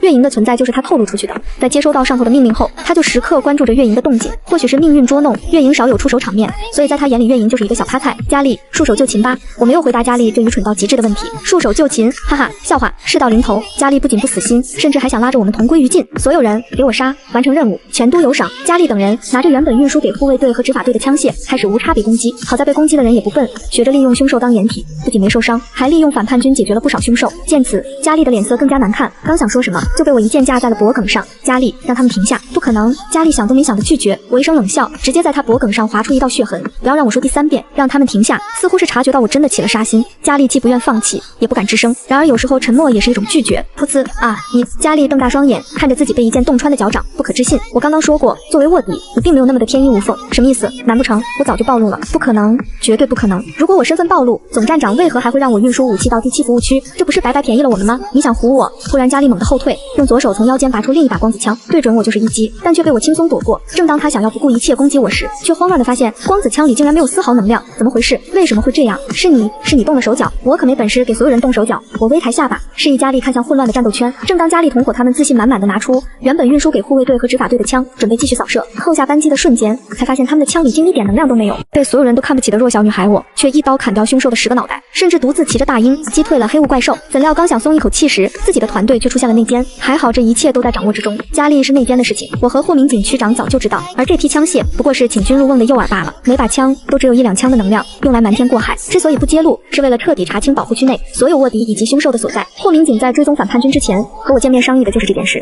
反叛军能声东击西，我们就不能引蛇出洞吗？此时局势已然明朗，护卫队和执法队的人迅速做出反击，很快便拿下了他们。事已至此，佳丽彻底放弃抵抗，但眼底却是满是不甘与后悔。我当初就应该在食物里下毒，毒死你。佳丽现在是后悔莫及，如果不是她想利用我的消息立功，才一次次放过杀我的机会，或许今天的一切都会不一样。你毒不死我，没有人能毒死我，况且是你太蠢。如果我是你，我会利用你物资运输的先天条件，要么在食材里下慢性毒，要么在计划确定实施时，让所有人吃下相克的食物，消耗我们的体力。食物相生相克，虽然食堂的大厨来自蓝星，但是佳丽完全可以想各种办法将他拖住，换成自己人。我怎么知道你们蓝星还有什么相克的说法？佳丽觉得我是在故意羞辱他，那只能说明你卧底工作做得不够好。明知道我来自蓝星，就应该多了解蓝星文明。因地制宜，我一本正经的批评，听得一旁的霍尔德都有些无语凝噎。当卧底还得学习任务目标的文化，那学渣可咋办？也太惨了。我们蓝星有句古语，干一行爱一行，你既然选择当卧底，就应该用心钻研。说完，我忽然叹了口气，无奈摇头，算了，你太蠢，我说再多也听不懂，懒得浪费口舌。你噗，被莫名其妙教育一通的佳丽直接气得喷血昏倒在地。你把人气死了，别胡说，我不是，我没有。我快步离开案发现场，将剩下的烂摊子全丢给霍尔德。而保护区这边落下帷幕，霍民警和凯里也顺利解决掉凶兽。可惜的是，马尔肯见势不妙，带着剩下的人逃离离天耀星，被抓的执法员也没救回来。在回程的路上，凯里坐在霍明锦的对面，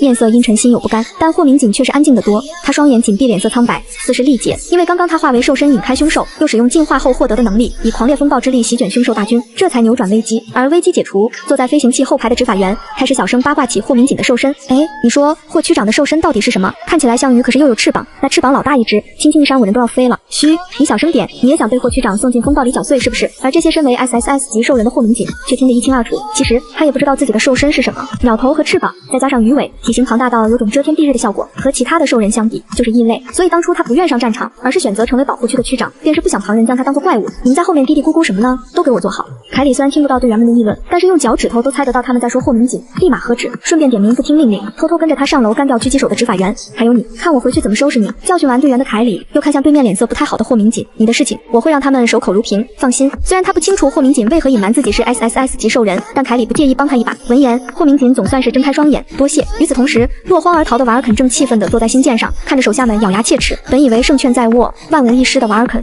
怎么都没想到最大的变数就是霍明锦和月营埃利厄斯呢？听说他被月营锤爆跑了，原来那个黑雾就是埃利厄斯。手下小心翼翼地瞄了一眼瓦尔肯，回答：废物，废物，统统都是废物。瓦尔肯还以为埃利厄斯有多厉害，原来也是个中看不中用的废物。滴滴滴，被气得将东西全部扶倒在地的瓦尔肯，突然被光脑的滴滴声拉回理智，在看清通讯号的瞬间冷汗直流。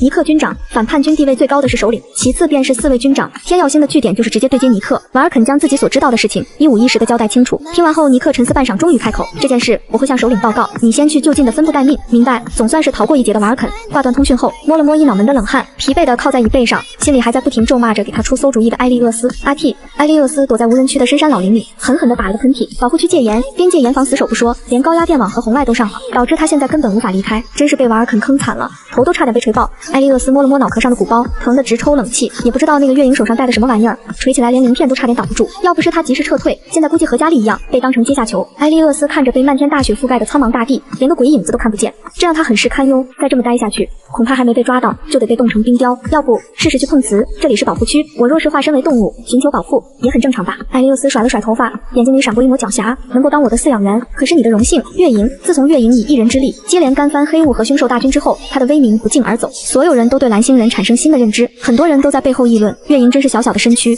蕴藏着巨大的力量，难怪他能征服兽人，难怪他能征服兽人，不听话就得挨揍啊。若是我听到他们的议论，估计得喊一声冤枉，我可从来没有对毛茸茸们下过手，顶多是揪个耳朵扯个尾巴抓个翅膀啥的。比如他们不好好吃药的时候，卡尔纳你给我下来吃药。距离毛茸茸大战凶兽已经过去3天，这3天里每次喂药都是老大难的问题，其中最乖的当属石铁兽，也可能是他比较懒得挣扎。而白金王虎和梦极雪豹虽然也抗拒吃药，但我直接把手伸进他们嘴里，他们不仅不敢咬，还怕尖牙划伤我，只能老老实实张大嘴巴把药吞下。唯独苍蓝猎鹰仗着自己会飞的优势，动不动就往天上飞，拒不配合，气得我爬到树上抓它翅膀，而爬上树的我只摸到苍蓝猎鹰翅膀尖尖上的羽毛，根本抓不到它。苍蓝猎鹰扇动着翅膀盘旋在树顶，眼睛里透着无辜，却时刻注视着我的动静。而坐在高高树杈上的我正琢磨着怎么把苍蓝猎鹰骗下来的时候，霍明锦正好带着物资赶到。月营，你在做什么？很危险，快下来！霍明锦眉头紧锁，快步走到树下，生怕我一个不小心就摔下来。结果预想成真，我本想起身爬下树，结果脚没踩稳，直接摔了下去。时刻关注着我的苍蓝猎鹰瞬间飞到了我下方，在胆战心惊中接住了我。除此之外，同样在外面溜达的毛茸茸们都纷纷跑到树下，心甘情愿的当做肉垫，就怕苍蓝猎鹰来不及救人。嘿嘿，乖乖吃药吧。结果苍蓝猎鹰前脚刚落地，我后脚就把药直接塞进了他的嘴里，小脸上满是得意的笑容。我怎么可能真的摔倒？不过是赌卡尔纳会上当，不舍得我受伤罢了。月营，你竟然使诈！听到外面动静，原本在配药的许世涵匆匆赶来，结果就看到这一幕。许医生，话怎么可以说这么难听？我这叫善意的谎言。见苍蓝猎鹰既震惊又委屈的小表情，我立马往他脑门上亲了一口，撸撸他脖梗处的灵语。卡尔纳乖，你不吃药伤就不会好，我就会担心你，你也不忍心让我一直担心你，对不对？又开始扑我毛茸茸的我，丝毫没觉得自己哪里不太对劲，偏偏卡尔纳还真就吃我这套，立马遗忘我欺骗他吃药的事情，将脑袋温柔地埋在我的肩上。对了，霍大哥找我有什么事吗？同样被我的骚操作吓了一跳的霍明锦，原本还有些低落的情绪，仿佛被瞬间治愈。我是来给你们送物资的，佳丽被抓，运输队从上至下要清查，其他服务区倒还好，这边霍明锦还是亲自送比较放心，还可以蹭饭吃。这几天呢，霍明锦其实情绪并不好，尤其是他的寿态竟然被人拍下发到新网上，虽然西安部及时出手屏蔽，可他还是忘不了网友们口中的怪物2字。其他同事出于同情或是惧怕，对他也是格外恭敬，不敢靠近，唯有在月营这里，他才感觉自己同常人一般。月营，你最近有登录新网吗？霍明锦接过我递来的碗筷，敛着眼眸不敢看我。霍大哥是说那个似飞鸟与鱼结合的巨型动物吗？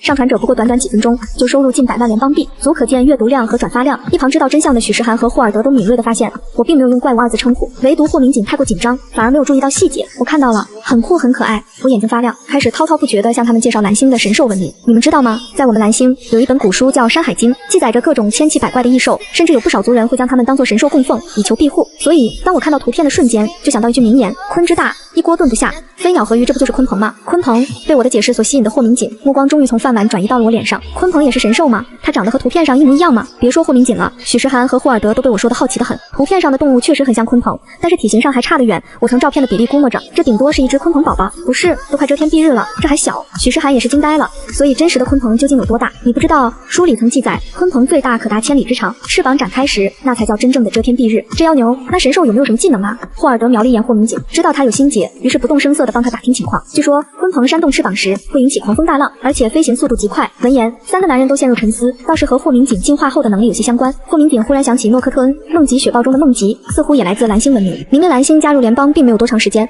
可他们却都与蓝星文明扯上关系，这真的是巧合吗？所以图片上的动物可能和神兽有关，不知为何，我从霍明锦眼神中看出紧张与期待。这个我不好说，就算不是神兽，我觉得也很好看。有关神兽的记录，蓝星并未得到证实，一切都源于传说。你真的觉得好看吗？对于月莹的不确定回答，霍明锦并不难过，他更在意的是月莹对于图片的看法。当然，你不觉得很酷炫吗？而且外貌不重要，本质与灵魂才是最重要的。月莹这些话让霍明锦原本提起的心渐渐安稳，而月莹后面那句话则让他可以更加从容地面对自己。原来并不是所有人都将他当作怪物，这种感觉真好，谢谢啊！我不明白霍明锦为什么要突然说谢谢，反倒是许时涵生怕我想太多，赶紧转移话题。对了，月莹，马上就要过热血节，你应该还没体验过节日氛围吧？热血节，我之前一直在蓝星生活，确实不了解星际的节日文化。没错，每年冬天都会举办热血节，期望来年平安顺遂。仪式过后会有篝火晚会，大家还会一起打雪仗，听起来很有意思。我甚至觉得还可以再加点蓝星的节日气氛，我可以参与举办吗？我的双眼亮晶晶地看向霍明锦，看得他心发软。当然，欢迎你的加入。霍明锦他们不约而同地认为，月莹的加入应该会让这场热血节变得更加有趣，而我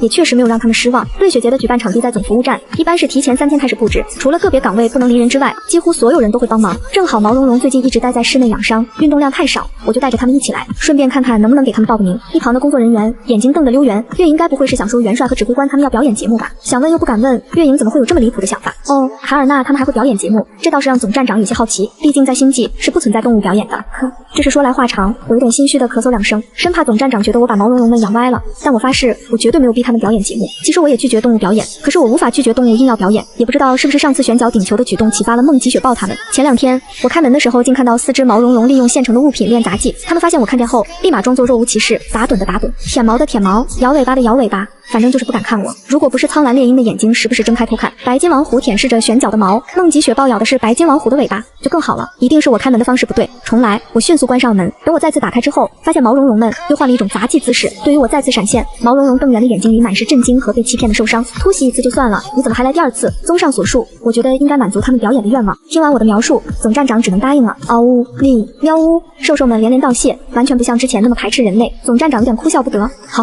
那你先带着他们玩，我去处理点工作上的事。实际是他想调监控看月影所说的毛茸茸的杂技表演。目送总站长离开之后，我又跑去找食堂的大厨嘀嘀咕咕。同为蓝星人，在某种程度上，过节的想法不约而同。等我们都商量好，我就开始指挥毛茸茸们帮忙，主要是干些体力活，正好把他们无处释放的精力消耗一些。你们乖乖帮忙，我去帮着捡柴火。嘱咐毛茸茸们听话之后，我就在附近的森林里捡一些掉落的枯树枝。据说篝火晚会将一直持续到第2天天亮，所以柴火需求很大。一心捡树枝的我，并没有注意到旁边的大树上正盘绕着一条通体漆黑纤细修长的小蛇。终于等到你，我的专属饲养员。就在埃利厄斯准备碰瓷的瞬间，不知从何而来的苍蓝猎鹰一个猛子冲向他，然后咬住了他的7寸。虽然说埃利厄斯的死穴并不在7寸之上，但是被鹰叼在嘴里当做盘中餐的感觉也确实不咋地。终于发现埃利厄斯即将葬送鹰嘴的我，连忙放下捡柴火的伟大工作，紧急叫停。卡尔纳，嘴下留舌。小黑蛇第1次学碰瓷，就差点葬送鹰嘴，好在我及时叫停。小黑蛇不仅碰瓷成功，还凭借戏精体质成功报复了苍蓝猎鹰。原来我看着苍蓝猎鹰嘴里叼着蛇后，就气得大喊：卡尔纳，我有没有教过你不能乱吃东西？万一有毒怎么办？苍蓝猎鹰松了口，小黑蛇被重重摔进雪地里，还好有雪堆做缓冲，不然都被摔瘪了。可还没缓过来，我又不小心踩了他一脚。尖锐的声音吓了我一跳，我微微低头，总算是看到白茫茫中的一缕黑。抱歉，小黑蛇，我刚刚没看到你。听着小黑蛇哀怨悠长又虚弱的声音，我于心不忍，将它从雪堆里捞了出来。你是从哪里来的小黑蛇呀？按理来说，冬天都是蛇类冬眠的季节，这条小黑蛇不仅没有乖乖冬眠，甚至还到处乱跑。你管我哪里来的？现在我被你养的受弄伤了，你得养我。本就预谋碰瓷的埃利厄斯顺势而为，开始装晕。晕装受伤。我疑惑地检查着小黑蛇刚刚被咬住的地方，发现只是轻微的咬痕，并无大碍，难不成是饿晕了？紧锁眉头思考着的我，并没有注意到小黑蛇偷摸的睁眼，但是苍蓝猎鹰却一眼看穿。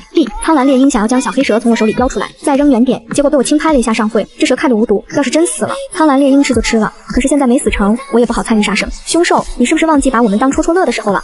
苍蓝猎鹰委屈巴巴地耷拉着脑袋，明明这条坏蛇在装晕。好啦，我知道你是为了救我，卡尔纳超乖的，我超喜欢你的。看不得兽兽们受委屈的我，连忙安慰，又是顺毛又是抱抱。被哄得晕头转向的卡尔纳，这会儿也懒得跟小黑蛇计较了，我还是把它带回了服务区，放到了保温箱中。安全落地，埃利厄斯不动声色地透过保温箱打量着动物宿舍的内部环境，发现比他想象中的还要温馨可爱。这群蠢货竟然是被月莹真心疼爱着的，这个认知可真让他不爽。好啦，都把脚擦干净，我去给你们泡羊奶。我将擦脚巾铺在门口，兽兽们自动配合地摩擦着脚掌，乖巧的不像话。可刚给拍做的兽兽们放好盆盆奶，我就听到保温箱传来的嘶嘶声。埃利厄斯闻着盆盆奶的香味，不自觉地咽了咽口水。他在森林里躲了好久，也不好大动干戈的打猎。说是装晕，其实他还真有点饿。你也想喝羊奶？见小黑蛇眼巴巴地盯着兽兽们喝羊奶，我心领神会地给他也端了一小碗，怕喂太多把蛇撑死。既然你醒了，等你喝完羊奶，我就去外面给你找个地方冬眠吧。扑通！我话音刚落，小黑蛇就狠狠地将自己砸在保温箱的垫子上，一副昏迷不醒的状态，看得我差点没反应过来。不是，现在就连一条蛇都这么戏精，随地大小眼说晕就晕嘛。要是你愿意，想留下来，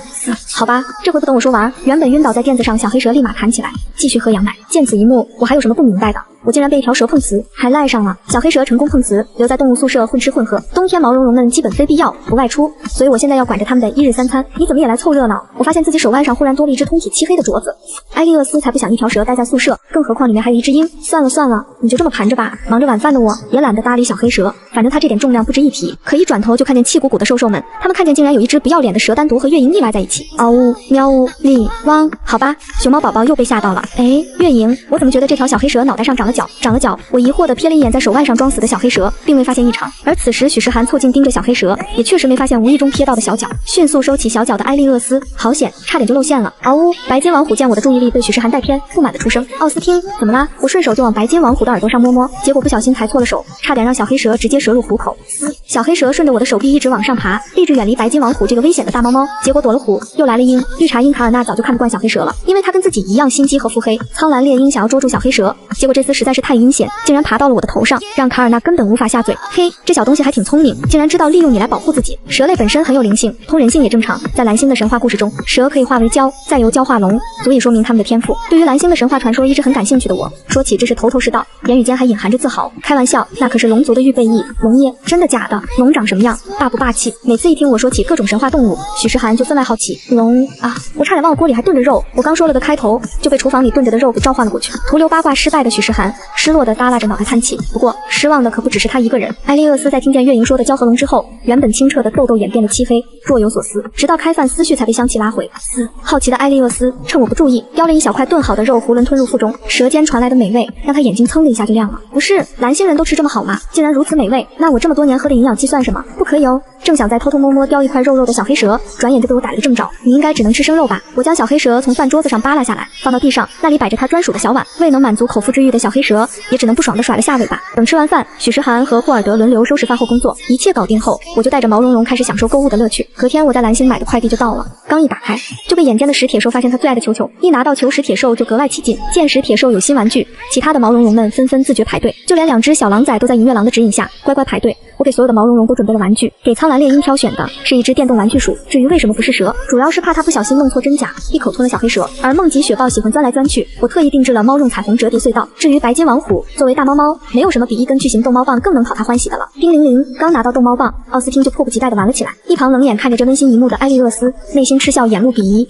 切，一群蠢货，一个小玩具就被收买，真丢 SSS 级兽人的脸。诺，小黑蛇，这是给你买的。正当埃利厄斯准备悄悄离开，面前忽然被递过来一个贴满宝石光、闪闪亮晶晶的小窝。你不喜欢吗？我看你好像很喜欢宝石，所以特别定制的小窝。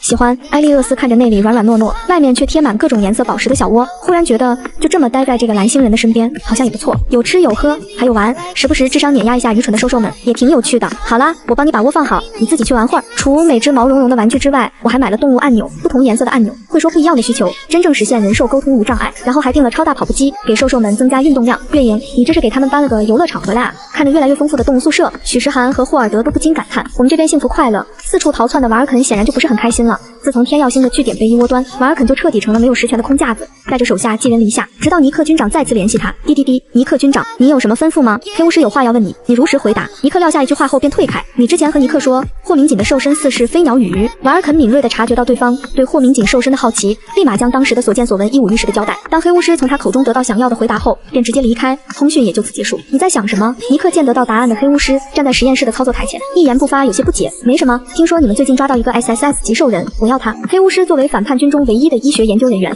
也是制造出凶兽大军的人，于是尼克点头同意，表示会尽快将人送来。待尼克离开之后，黑巫师立马走到实验室的柜架前里的秘密空间，从空间书架最底下抽出了一本古书。呵，我大概是疯了，这怎么可能？黑巫师最后冷漠地将书丢到一旁，开始计划如何折磨下一位来到这里的兽人。星际的瑞雪节是个与天同庆的好日子，保护区的人早早就开始期待今天的活动，但更让人期待的显然是下午的节目表演。听说月影给元帅，不是，是奥斯汀他们也报了节目，真的假的？保真，我都看见霍尔德和许世涵搬来的器材了，好期待。除了他们，还有一波人也超级兴奋，因为潜水好久的毛茸茸饲养员竟然说要开直播，而且是有动物表演的直播。毛茸茸饲养员为庆祝瑞雪节，今天将开启直播，与诸位一同欢庆佳节，会有毛茸茸马戏团初次亮相哦。听到消息的网友们迅速聚集起来，甚至提前艾克信安部，让他们做好服务器崩溃的准备。接下来，让我们来欣赏各部门同事精心准备的节目。霍明锦作为区长，简单的发言2句之后，下午场的节目表演便正式开始。大概是被月影影响，有不少同事借鉴了蓝星的节目文化，相声小品以及歌舞层出不穷，我差点要以为自己是在看蓝星的春晚。下面就是万众期待的毛茸茸马戏团初次亮相时刻，大家掌声欢迎！要不说是顶级大佬呢，即便是表演节目也得压轴，网友们早就迫不及待，差点把西安部好不容易维护下来的直播服务器给挤爆啊！终于要轮到毛茸茸们表演了吗？我从开始一直等到现在。要我说，为了在饲养员跟前争宠，大佬们也是不遗余力不顾一切，这可是直播。作为星际的顶级兽人，无论是联邦元帅还是战场指挥官，又或者是帝国上将，对于网友们而言都是如天神战神般的人物，而他们被拉下神坛屈尊降贵的表演节目，只为逗某人开怀一笑，这种强烈的反差简直让 CP 粉们磕生磕死。喵呜！最先登场的是梦极雪豹，优雅健硕的身躯，迈着高傲的猫步，将单杠玩到了极致，直到他从单杠上面跳下，摆了个超酷的 ending pose， 表演才算结束。台下瞬间响起热烈的掌声。喵呜！抱抱真的好厉害啊，为你点赞！总算是表演完毕，梦极雪豹立马跑到我身边邀功，我赶紧给他递了一盆温水，让他补充一下水分。随着工作人员将台上的单杠撤下，紧接着登场的便是转球，已经玩得很溜的石铁兽，这就是蓝星特产石铁兽，好萌啊！天啊，好羡慕饲养员可以每天撸它。石铁兽熟练地将大球举起，用后脚顶住，前肢开始拨动着大球，速度越来越快，然后掏出了3颗熊掌大的球，开始抛球，旋脚越玩越开心，一点不觉得自己是在表演节目，最后甚至是直接边抛球边走下台，直到回我身边才停下。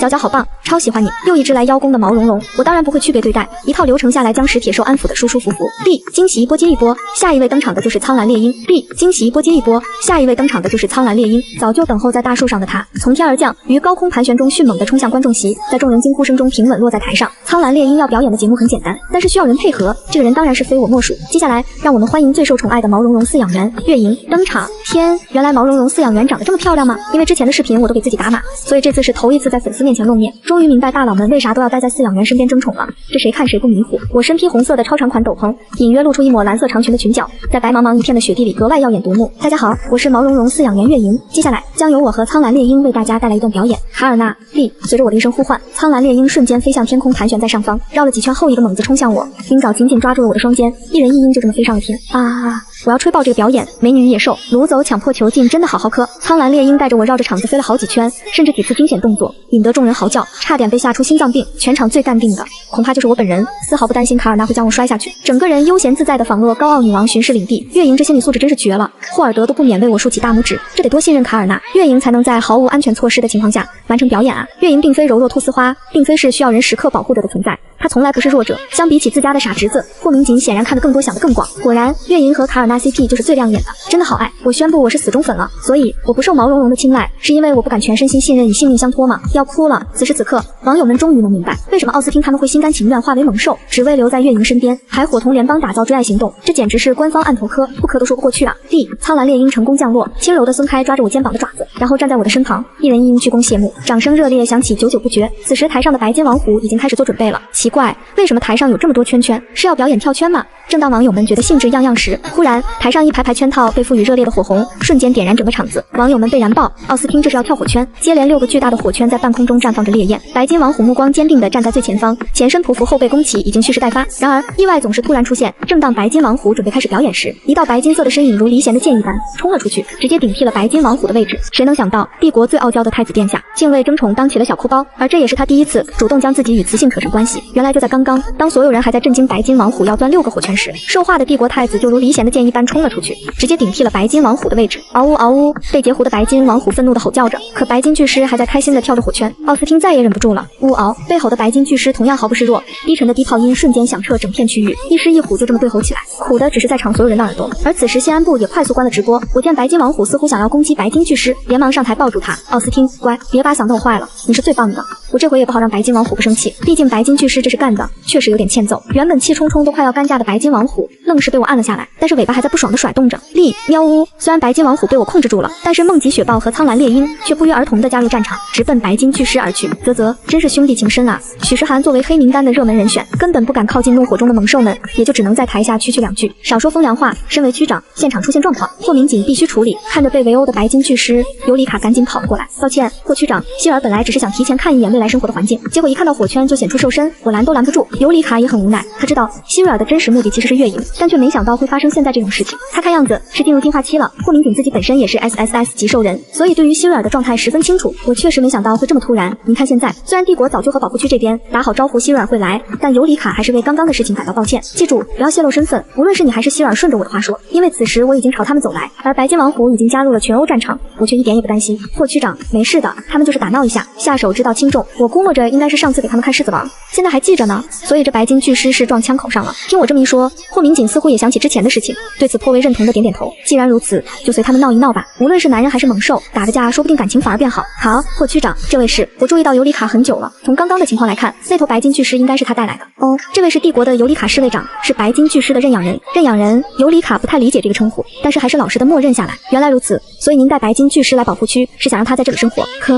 就是这样，没错。尤里卡不太擅长撒谎，只能僵硬的敷衍式回答。最后还是霍民警为他解围。如你所见，白金巨狮名为希瑞尔，他之前一直被养在帝国的皇家公园，但那里毕竟不如保护区地域广阔，所以尤里卡侍卫长想为他换一个生存环境。对于猛兽而言，辽阔的生存环境十分有必要，对此我表示理解。月营，白金巨狮素来生活在草原，正好在你的服务区范围，所以可能需要你照顾希瑞尔。霍区长，我能扩大动物宿舍吗？不然实在是有点住不下，这点我可以帮忙。尤里卡还在为希瑞尔的事情感到抱歉，听到月营这么说，立马顺杆往上爬。无论如何，他都得为希瑞尔争取到未来饲养员的好感。既然如此，便多谢尤里卡侍卫长。月营，你先带着白金巨狮和大家熟悉一下，免得误伤。明白，我现在就去。我应承下来看似艰巨的任务，转身朝着还在被群殴的白金巨狮走去。初来乍到的白金巨狮怎么都不明白，自己就是想争宠没忍住跳个火圈而已，为什么会被其他兽围攻？上次看狮子王的后遗症，再加上今天截胡表演的事情，新仇旧恨让兽兽们很是在意，此时都在拼命围殴白金巨狮。呜嗷呜嗷，奈何实力悬殊太大，白金巨狮叫得越来越惨。原本白皙干净又顺滑的毛发已经被咬得乱七八糟，不过并未真的见血，显然兽兽们被月营教育得很好，口下留情了。嗷呜，白金王虎，你竟敢抢我的高光时刻，让我在两脚兽面前丢兽脸！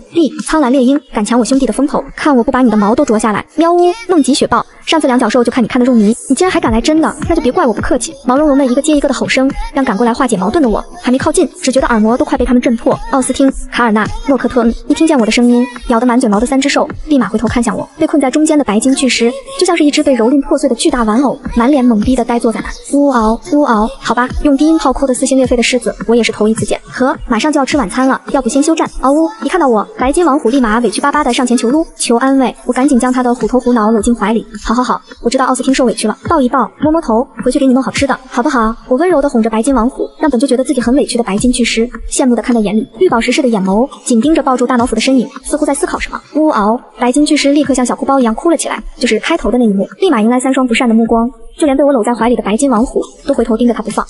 我只是想吸引下两脚兽的注意，争个宠要个安慰而已。怎么啦？他慌不择路，直接躲到了我身后。呜嗷！他们欺负我！白金巨狮眼泪哗哗自来熟的告状，让我有些哭笑不得。然而月营习以为常的事情，在不远处的尤里卡看来却是十分意外。希瑞尔很骄傲，他从来不会躲在旁人的身后，而且化为猛兽后，他连自己都不再信任。他忽然想起当初希瑞尔和他父亲的谈话，只觉得他家这位傲娇的小太子打脸的实在有点太快。月营在他们心中总是最特别的那个，国王陛下不正是看中这点，才非要将太子殿下送来来保护区的吗？霍明锦早就对这种情况免疫，否则也不会贸然同意国王的请求。大狮子，你叫希瑞尔。听到自己的名字，顶着一头乱糟糟毛发的白金巨狮，小心翼翼地伸出了脑袋，绿眼睛疑惑地看着我。呜嗷，希瑞尔，你和奥斯汀道个歉好不好？他为今天的表演准备了好久，所以很伤心。听到我开始和白金巨狮讲道理，逐渐靠近的尤里卡微微挑眉，傲娇的太子殿下，即便是化为猛兽，也不可能。呜嗷，在尤里卡震惊的目光中，白金巨狮竟然真的从我身后露出半个尸身，轻声地冲着白金王虎叫了一声，明显是在道歉。哼，作为被道歉的对象，白金王虎用鼻音轻哼了一下，倒是真的不再追着白金巨狮继续殴打。而梦极雪豹和苍蓝猎鹰也看在我的面子上，放过了他，真是我的乖宝宝，度量就是大。我为他们竖起大拇指点赞，松了口气的同时，正好瞥见白金巨狮一直盯着燃烧的火圈，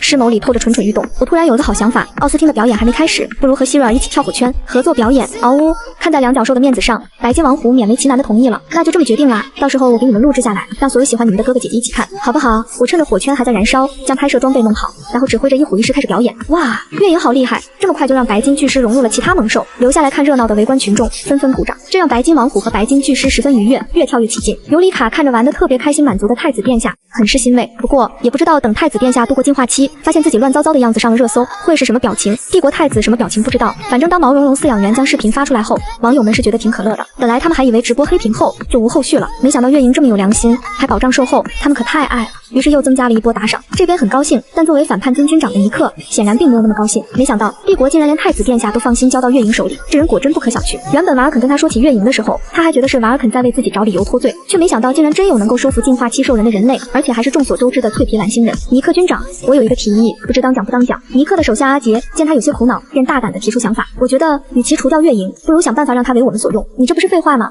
当初瓦尔肯不就是想活捉月莹，然后向首领邀功，结果呢，据点都被人一锅端了。不，我的意思是以利诱之。相比起瓦尔肯简单粗暴的掳人，阿杰觉得不如和月莹谈条件。月莹既然愿意跨越星系去保护区工作，只能说明他很缺钱，否则以蓝星人的习惯是不愿离开蓝星生活的。若是能拉拢他，无论是让他潜伏在保护区，接近更多的 SSS 级兽人，又或者利用他号令所有的兽人，都是大功一件啊。如今反叛军主要是依靠黑巫师创造出来的凶兽大军与联邦军对抗，但若是能利用月莹直接策反兽人，形成兽人大军，那他们何愁反叛不能成功？再不济，咱们就把月莹抓到总部，让他为黑巫师大人的事业做奉献，前路退路都已想好。尼克似乎没有反对的理由，既然你这么有心，这件事就交给你去办，别让我失望。若是办成，好处少不了你的，明白？属下现在就去。反叛军内部的暗流涌动，并不影响我参与热血节活动的热情。我又换上了一身可爱又暗黑的女巫装，刚一亮相就大受好评。哇，月莹真的是各种风格都能驾驭的超级好看。哇，她手上的紫色水晶镯也挺好看，我都有点想买同款了。同款怕是买不到，毕竟我戴的并非镯子，而是小黑蛇。至于它为什么是紫色的，我也非常的好奇。你明明是一只小黑蛇，怎么还会变颜色？难不成是变色龙？我自顾自的开玩笑说了个梗，却不曾想被艾利厄斯记在心里。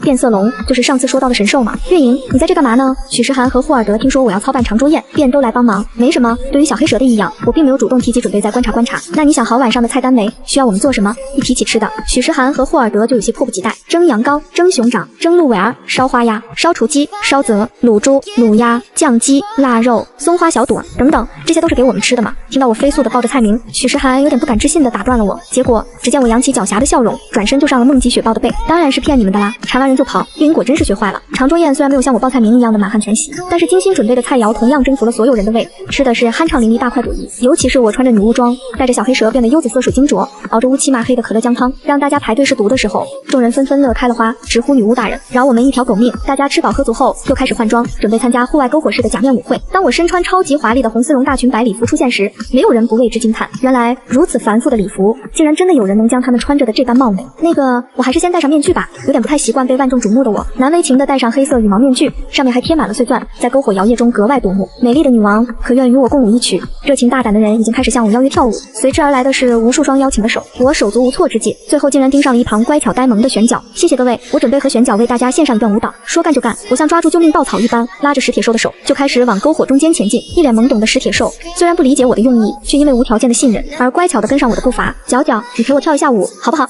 温和的石铁兽轻声回应着我，在疑惑中将我的双手握在熊掌上，随着我一点点的引导，竟然真的跳起了舞。哇塞，我还是头一次见到人类和猛兽一起跳舞。自从许时涵待在我身边后，就发现每天都有新的惊喜和震撼。还别说，玄角配合得很好啊，像是个灵活的胖子。玄角，你礼貌吗？我这是肉嘟嘟，才不是胖乎乎。不过我觉得月莹这一招有点冒险，他确定不会引来苍蓝猎鹰他们吃醋吗？霍尔德很是清醒地点出了关键问题。结果话音刚落，毛茸茸们就纷纷闪亮登场。吼，你小子竟然背着我们和两脚兽跳舞！咦，抱抱，你们终于回来了，快来一起跳舞！原本还在控诉的毛茸茸们，一听到我的呼唤，就立马围拢在身边，就像是女王的猛兽骑士一样，忠诚地守护着我。双人兽舞被我跳成了多人兽舞，方圆5米之内无人敢靠近，他们怕扰了猛兽大佬们的兴致，也怕破坏这种难得的和谐美好。与此同时，联邦动物研究院的医疗部却因为许世涵之前发来的报告，在召开紧急会议中，从许世涵医生递交上来的报告来看，我们可以发现银月狼体内产生了异变。据我所知，这头银月狼曾和反叛军有过接触，是在重伤状态下被救助的。我怀疑这很可能是反叛军研发的新技术。此言一出，在场的所有人无不面色凝重。如果真是这样，那可是最坏的结果。凶兽大军本就让联邦苦恼不已，若是真让反叛军研制出实力均在 A 级甚至是 S 级的凶兽，那恐怕会引发一场前所未有的大战。伊登部长，你有什么想法？我认为现在当务之急是对银月狼进行近距离研究观察。或许事情并没有我们想的那么糟糕，在伊登看来，这说不定是大自然的馈赠，让身受重伤的银月狼迎来新生。有道理，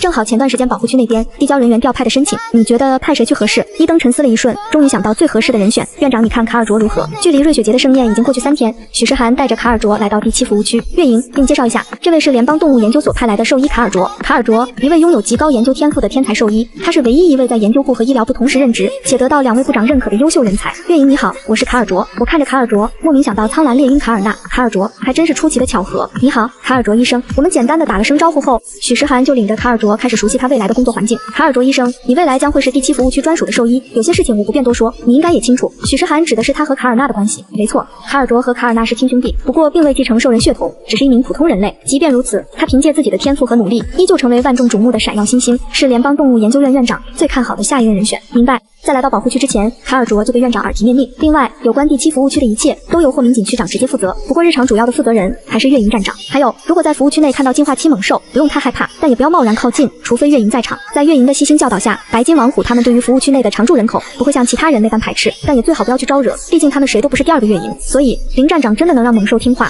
卡尔卓难得露出一抹不可思议的表情。对于常年沉浸式研究、情感表达相对较弱的他而言，这一丝表情足以说明一切。不用太惊讶，我们都习惯了。从奥斯汀开始，卡尔纳、诺克特恩、玄角以及希瑞尔，已经有5位 SSS 级兽人臣服于月营，但许世涵很清楚，这并非月营的极限，而是他目前只遇到这几位兽人。许世涵并不清楚还有一位隐藏兽人正默默潜伏在月营身边，还充当每日搭配的镯子。他还是低估了月营超强的亲和力，得亏有月营在，我们兽医的工作才能顺利开展。所以我由衷的建议你与月营好好相处。好的，我明白了，谢谢。带2人参观完整个服务区，卡尔卓决定先去给银月狼再做一次检测，因为天气越来越冷。银月狼带着2只小狼崽也都搬进了动物宿舍，所以当卡尔卓没有多想，直接打开宿舍大门时，还是不由得被面前的景象所震惊。抱歉，打扰了。面对5名进化期兽人齐刷刷的目光，卡尔卓呼吸一滞，下意识地将视线放在苍蓝猎鹰他的兄弟卡尔纳身上。怎么说呢？真是一如既往的六亲不认。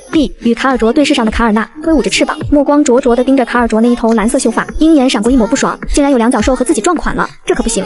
苍蓝猎鹰突然冲向卡尔卓的头顶，鹰嘴对准目标就想下口，结果我果断地捏住了苍蓝猎鹰的鹰嘴。卡尔纳，薅人头发可不是什么好习惯哦。成功将卡尔卓的头发从卡尔内嘴里揪出来之后，我开口，卡尔卓医生，你找我？卡尔卓看着我轻而易举地摁下自己那六亲不认的亲弟弟，忽然对之前的传闻有了实质的感受。抱歉，站长，我只是想带银月狼去做个检查，没想到你们住在一起。这样啊。闻言我轻轻扬起唇角，然后朝着正在给小狼崽们舔毛的银月狼招了招手。银月狼目前对人类还有所防备，我得陪他一起去。卡尔卓医生不介意吧？当然不介意，那就麻烦站长。银月狼的伤势不是已经好的差不多吗？为什么还要进行检查？卡尔卓没有多想，直接将银月狼的异变告知。银月狼自上次重伤之后，不仅拥有很强的自愈力，甚至隐约有进一步强化的趋势。我们需要进行观察。强化，我眉间轻蹙，默默重复着强化2字，眼底闪过一丝异样的光芒，因为这只是我要玩的功效。是的，如果说之前的银月狼攻击力在 B 级左右，那么现在它已经有向 A 级发展的趋势。检测报告很快出来，看着报告上的数据，再一次证明银月狼真的在强化自身实力，这不是好事吗？看着卡尔卓紧锁的眉头，我疑惑地歪了歪头，不明白他为什么一脸愁容。月营站长，你和反叛军及凶兽正面交过手，有些事情我也没必要隐瞒。我们有理由怀疑银月狼的强化和反叛军最新研究有关。反叛军原本还提着一口气的我，听完卡尔卓的猜测后，抿了抿想要上扬的唇角，颇为认同的点点头。我觉得你们怀疑的很有道理，你也这么认为？卡尔卓还以为我会嘲笑他们想太多，没想到竟然会得到的认可。当然，银月狼的丈夫暗夜狼王被抓走，不就是很好的证明？证明反叛军确实在从事非法研究，不论是想将暗夜狼王制成普通的凶兽，亦或者是更进一步的研究，这都是我所不惜且不能容忍的。既然如此，让他们背个锅什么的，也是毫无压力的吧？跃上枝头，我被一群毛茸茸包围在最中间，手脚都被塞进了他们的肚子里，充当猛兽排卵宝宝，倒是让我睡得格外香甜。此时一道泛着琉璃光彩的身影，悄无声息地离开服务区，前往人迹罕至的山林深处，避开监控，化为人形。真没想到，反叛军竟然有能力提升普通动物的实力，我还真是小瞧了他们。本以为反叛军能研制出凶兽大军，已经是非常难得的事情。今晚月营和卡尔卓之间的谈话，倒是给了他新的惊喜。艾利厄斯眉眼间藏着一抹兴味，滴滴滴，天王盖地虎，隐藏式通讯器传来声音。艾利厄斯轻声回应，小猫捉老鼠，暗号成功对上，对方传来欣喜的声音。作为首领，艾利厄斯在突袭保护区时失去联络，可把他们这群手下急坏了。首领，你终于活过来了。什么叫活过来？说的好像我死过一次似的。行了，少说废话，现在外面什么情况？瓦尔肯被反叛军暂时安置在另一个据点，据说受泰是一头灵鹿，不属于任何一方势力。另外，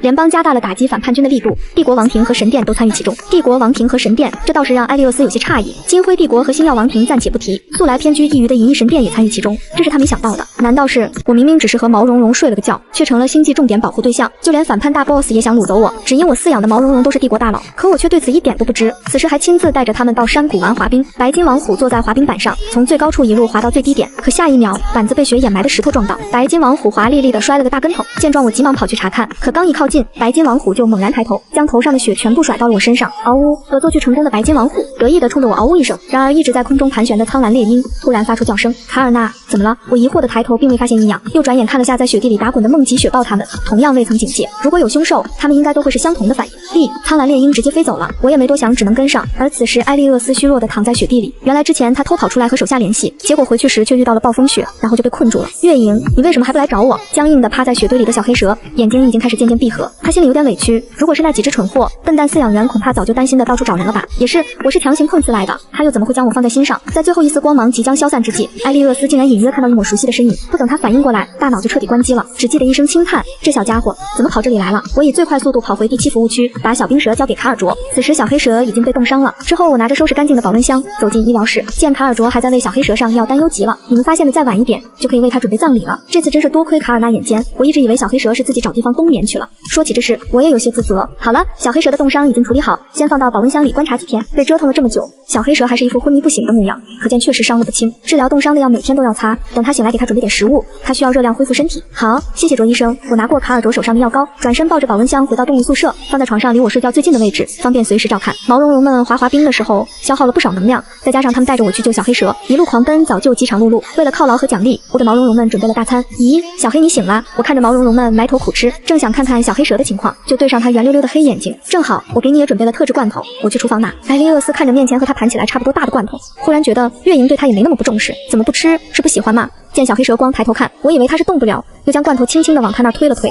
本来还打算矜持一下的艾利厄斯，嗅着罐头的香味，直接就大口吃了起来。见他吃的挺好，我总算是松了口气。结果转眼就瞥见白金巨狮偷偷摸摸把自己的蔬菜丢到石铁兽的碗里，我赶紧起身走过去，抓了个现行。希瑞尔，你怎么能挑食呢？呜嗷！白金巨狮冲着我撒娇，丝毫不觉得自己哪做错了。毕竟玄角对于盆里多出的蔬菜水果吃得很欢快，他明明是乐于分享的乖兽兽，两脚兽为什么要批评他呢？你这是欺负角角老师。我轻轻地刮了下白金巨狮的鼻子，略微不习惯的希瑞尔噜噜噜地甩了甩头，结果一只脚没站稳，踩到了另一只脚上，转眼就摔了个大马哈，哈哈！看到这一幕，我没忍住笑出了声。呜嗷！当众丢瘦脸的白金巨狮立刻爬起来，气呼呼地跑到角落里面避。只有我注意到他时不时动一下的耳朵，明显是在关注着我这边的动静。我眼底闪过一抹狡黠，从玄角的盆里将原本属于希瑞尔的蔬菜水果挑了出来。希瑞尔敏锐地感知到我在慢慢靠近，又听见我温柔的呼唤。白金巨狮正想着要怎么让两脚兽哄他时，只见一个大盆从天而降，摆在他面前。放眼望去，里面全是他偷摸挑到石铁兽盆里的瓜果蔬菜。呜嗷！有一说一，我还是第一次在狮子脸上看到如此震惊到不敢置信的表情。希瑞尔，我都生气面壁了，你不哄我，竟然还把这些难吃的东西摆到我面前，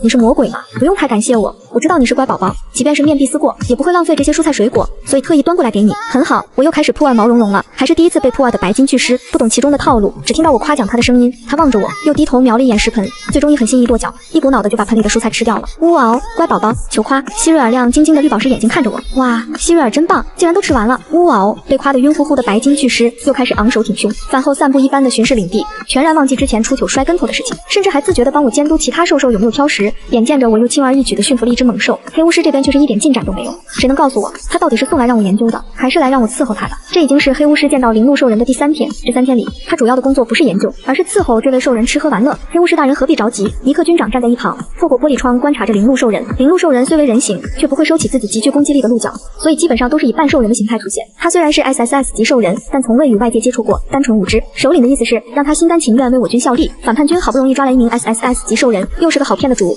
可不得物尽其用，所以就让我这么一直伺候他。黑巫师气的头发都快竖起来了。自从他来到反叛军，一直是高高在上的人设，如今却成了 SSS 级兽人的保姆，这谁受得了？首领的意思是，您可以效仿月营，以饲养员的身份接近灵鹿兽人，培养好感情之后，也会更加利于您的研究。荒谬，想让我伺候一个实验体，做梦！黑巫师将衣袍狠狠一甩，愤怒的离开，却没有看见尼克意味深长的眼神。某些人高位坐久了，就忘记自己曾经有多么低贱了呢。去，把那头暗夜狼王送过来。来，和铃木关在一起。是瓦尔肯是个大聪明，他的手下是个小聪明。自从瓦尔肯察觉到自己被边缘化之后，就开始想尽办法挽尊。但是埃利厄斯那边显然是走不通，于是哑巴手下给他提了个建议，你就别在那瞎比划了，看着都够气人的。打字，为了防止自己被哑巴手下气死，瓦尔肯破天荒的给他开了个私聊频道。哑巴手下这回总算麻溜的掏出光脑，开始哐哐输出。部长，不如我们请赏金猎人去抓人。赏金猎人只为金钱而战，简而言之，只要给钱给的足够，他们什么任务都接。瓦尔肯现在寄人篱下，手上根本无人可用，只能听一下小哑巴的意见。你有合适的人选吗？最近有个势头很火的赏金猎人，据说任务成功率100%，我已经咨询过对方，只要20万联邦币。哑巴手下已经好几个月没领过工资了，也知道老大手头不宽裕，于是十分贴心的找了个性价比最高的赏金猎人。不错，就他了，你马上去联系人。瓦尔肯直接给哑巴手下转了20万联邦币。哑巴手下离开房间，喜滋滋的昧下10万联邦币，便去联系赏金猎人。阿巴下单，任务目标是毛茸茸饲养员月营，转账10万联邦币，月入过万就改名，没问题，老板您放心，保证完成任务。本月刚开张的赏金猎人银梭，他终于又接单了。银梭开始为自己加油鼓劲，然后兴冲冲的上星网了解自己的任务目标，看起来就是个普普通通的蓝星人嘛，问题不大。我只是抱着一群毛茸茸狂撸猛吸，竟让全世界的人都吓得魂飞魄散。只因这些看似软软的毛茸茸，其实个个都是星际的顶级大佬。太子的尾巴被我当鞭子，他无动于衷；元帅的肚子被我当暖宝宝，他也毫不反抗；第一上将也心甘情愿被我当马骑。而这些身为饲养员的我却不知，此时还沉浸在和毛茸茸玩老鹰捉小鸡的游戏中。我自觉充当了鸡妈妈的角色，苍蓝猎鹰就非老鹰角色莫属了。我提醒毛茸茸们不要被苍蓝猎鹰抓到。嗷呜喵呜呜嗷，并不是很懂游戏规则的毛茸茸们打起话来倒是必有回响。不过当我带着他们玩了几次以后，他们就知道游戏想赢就不能被苍蓝猎鹰抓到。好，再来。于是整个室内活动区只看到不停上蹿下跳的毛茸茸和飞来飞去抓他们的苍蓝猎鹰。我默默地退出战场，坐在沙发上看着毛茸茸们的追逐战，竟然发现他们在慢慢的形成阵型，甚至还有战略。奇怪，现在的动物界都这么卷的吗？玩个游戏都讲究阵型和策略了。不由得发出疑问的我，指尖轻轻地抚摸着小黑蛇的脑袋，可一摸就发现了不对劲。小黑，你的额头长包了。我猛地低头，果不其然有2个小小的鼓包。埃利厄斯下意识地僵住身子，本以为会接收到我嫌恶目光的他，已经做好被丢弃的准备，可我却将小黑蛇举到眼前，仔细观察着他头上的小包。你该不会是要长龙角了吧？我被自己惊奇的联想笑到了。月营的反应完全出乎埃利厄斯的意料，他呆愣愣地任由月营摆弄，久久无法回过神。所以一条蛇长了角也并不奇怪嘛。埃利厄斯想要个准确回答，却又不敢问，因为他知道月营并不清楚兽人的存在，他也不想吓到月营。正当埃利厄斯晕晕乎乎，我还在好奇研究的时候，苍蓝猎鹰突然俯冲，从我手里叼走了小黑蛇，然后把它挂到了树枝最高处。卡尔纳这是在吃醋吗？卡尔卓走到我身边，看着挂在枝头的小黑蛇，没忍住笑出了声。虽然小黑蛇算是卡尔纳救回来的，但该吃醋的时候也一点不影响。卡尔纳围着我绕了好几圈，似乎在控诉小黑蛇刚刚趁虚而入缠着我的不道德行为，所以才强行让他加入游戏。好啦，我知道了，你们去玩吧。对自己家的毛茸茸十分有信心，相信他们不会轻易伤害彼此的我，并没有去插手绿茶鹰和腹黑蛇的纷争，转而看向卡尔卓。卡尔医生，你是来找我的。被点名的卡尔卓终于想起了正事。关于银月狼的事情，如我们所预料的那样，银月狼正在强化。这个消息证实了联邦动物研究院之前的猜想，但同时也是个噩耗，因为这意味着反叛军对于凶兽的研究有了更进一步的成果。我已经将这件事进行上报，后续可能还需要你配合，帮我控制银月狼。只要你们不伤害他，我会让他好好配合。我的回答保留了余地。卡尔卓表示理解，毕竟是饲养员，对于动物的感情都很深，自然不希望他们受到任何伤害。这点你放心，我们不会伤害他。卡尔卓和我达成共识之后，便先行离开。此时毛茸茸们也玩够了，一只只精疲力尽地躺在地上，粗重的喘息声响彻整间房。我甚至能看到他们的小舌头露在外面，哼哧的，呆萌又可爱。好啦，准备吃饭了。卡尔纳，记得把小黑放下来，嘱咐苍蓝猎鹰释放兽质。我转身走向厨房，开始给毛茸茸们准备午餐。埃利厄斯又一次感受到生死时速，在危险边缘挣扎的他，总算是安全落地，滋溜一下消失在苍蓝猎鹰的视线范围。有一说一，要不是卡尔纳突然把他叼走，打断了他的思绪，他恐怕也没办法真的冷静下来，说不定会直接口吐人言，把月营吓一跳。虽然看不见小黑蛇躲到哪里，但苍蓝猎鹰还是警告般的叫了一声，然后才转身扇着翅膀离开。等我吃完午饭时，外面的云朵也刚好散去，露出冬日的暖阳，让我不由得舒服地伸了个懒腰。很好，准备干活，马上就要过新历年，我得把宿舍好好的清扫一下。可卡尔卓刚结束新一轮的研究也来到了这里。月营，你可能需要暂时离开一下保护区。卡尔卓突如其来的话让旁边的霍尔德吓了一跳。不行，我得问一下小叔到底是什么情况。月营要真走了，他以后就吃不到他做的美食了。而且月营照顾的都是 SSS 级兽人，月营对 SSS 级兽人意味着什么大家都知道。霍尔德拿出了光脑，小叔，卡尔卓跟我们说月营要离开保护区，真的假的？这可不行啊！正在忙工作的霍明锦一看到自家的傻侄子，就莫名有点头疼。许时涵，你是怎么和卡尔卓说的？我可没有说让月营离开保护区，我是说月营需要去参加星际饲养员培训交流会，顺便把星际饲养员的职业证书领回来。现在月营已经通过试用期，需要正式签订合同，星际版证书就很有必要了，也省得到时候有图谋不轨之人拿这件事情做文章啊！原来是这样啊！霍尔德闻言立马松了口气，顺便无语的睨了卡尔卓一眼，这人怎么瞎传话？霍大哥，你刚刚说星际饲养员的培训交流会是必须参加吗？趁着通讯还没挂断，我顺便问了一句。听到我的声音后，霍明锦的语气瞬间柔和不少。是因为你是刚拿到星际饲养员的证书，按照惯例是必须参加第一次培训交流会的。好，大概什么时候出发？3天后。后去绿野星培训1周，加上来回时间大概10天。另外，你得顺便参加一个会议，以站长的身份。霍明锦希望月营能以站长的身份亮相，这也是一种宣告。月营背后站着的是整个保护区和天耀星乃至联邦。好，我明白了。我了解完大致情况后，就挂断了通讯。既然要出一趟远门，我必须在3天内将一些工作都提前安排好。霍尔德作为保镖，会一同前往绿野星。我是不是需要穿自己的衣服？对，而且你如果以站长的身份参加会议，必须着正装出席。关于这点，霍尔德还是比较有经验的，不用担心。会议基本会安排在后半程，我让人给你定制一套衣服，直接送到绿野星。对此我并未拒绝。相比起这些，我更放不下的是家里的毛茸茸们。我真的不能带他们一起去吗？我感觉自己对毛茸茸们有点分离焦虑，他们都是保护区的重点保护对象，不能离开保护区。你还是每天通过监控和他们交流吧。好吧，我失望的点点头，无精打采的耷拉着脑袋，转身拥抱我的毛茸茸们去了。奥斯汀、卡尔纳、抱抱、角角还有希瑞尔，你们在家都乖乖听话，不许受伤，听见没？好弟，月营再不走，可真赶不上星舰了。等等，我突然想到还在手腕上的小黑蛇，连忙将它交给卡尔卓，顺便又叮嘱了一遍，让他时刻注意毛茸茸们的动态，有事就是贫。看着月营和霍尔德离开，许世涵觉得自己像个老父亲一般，开始担忧远行的女儿。你真放心就让霍尔德一个人保护月营？收回担忧目光的许世涵扭头看向霍明锦，发现他倒是挺淡定的，只要霍尔德不给月营拖后腿，问题就不大。经过几次的战斗，霍明锦基本肯定月营的实力远在霍尔德之上，之所以让霍尔德跟着，不过是想有个人给月营提行李而已。可是反叛军已经盯上月营，他们肯定会趁此机会对月营下手，只要他们敢来。霍明锦深邃又锐利的目光盯着月营消失的方向，未尽的话语是对反叛军的死亡通知书，希望月营他们平安归来。深深叹了口气的许世涵转身就看见不停摸着自己身上的卡尔卓，正满脸愁容。不是，卡尔卓还有自己摸自己的爱好呢。卡尔卓，你在干嘛？大庭广众的，小黑不见了。眉头轻蹙的卡尔卓有点蒙圈的抬眸看向霍明锦，然后指了指月营的方向，他好像跟着月营一起走了。什么？月营要去绿野星参加星际饲养员培训交流会的事情不胫而走。瓦尔肯在得到消息的第一时间就让哑巴手下通知赏金猎人，准备行动，只许成功，不许失败。阿巴阿巴，目标即将乘坐星舰前往绿野星，抓紧机会行动。月入过万就改名，没问题，包在我身上。秒回信息的银梭已经开始抢星舰的登舰票，准备找好机会就下手。第一，您的舱号为6208，请收好登舰票，谢谢配合。我和霍尔德总算是赶在最后一刻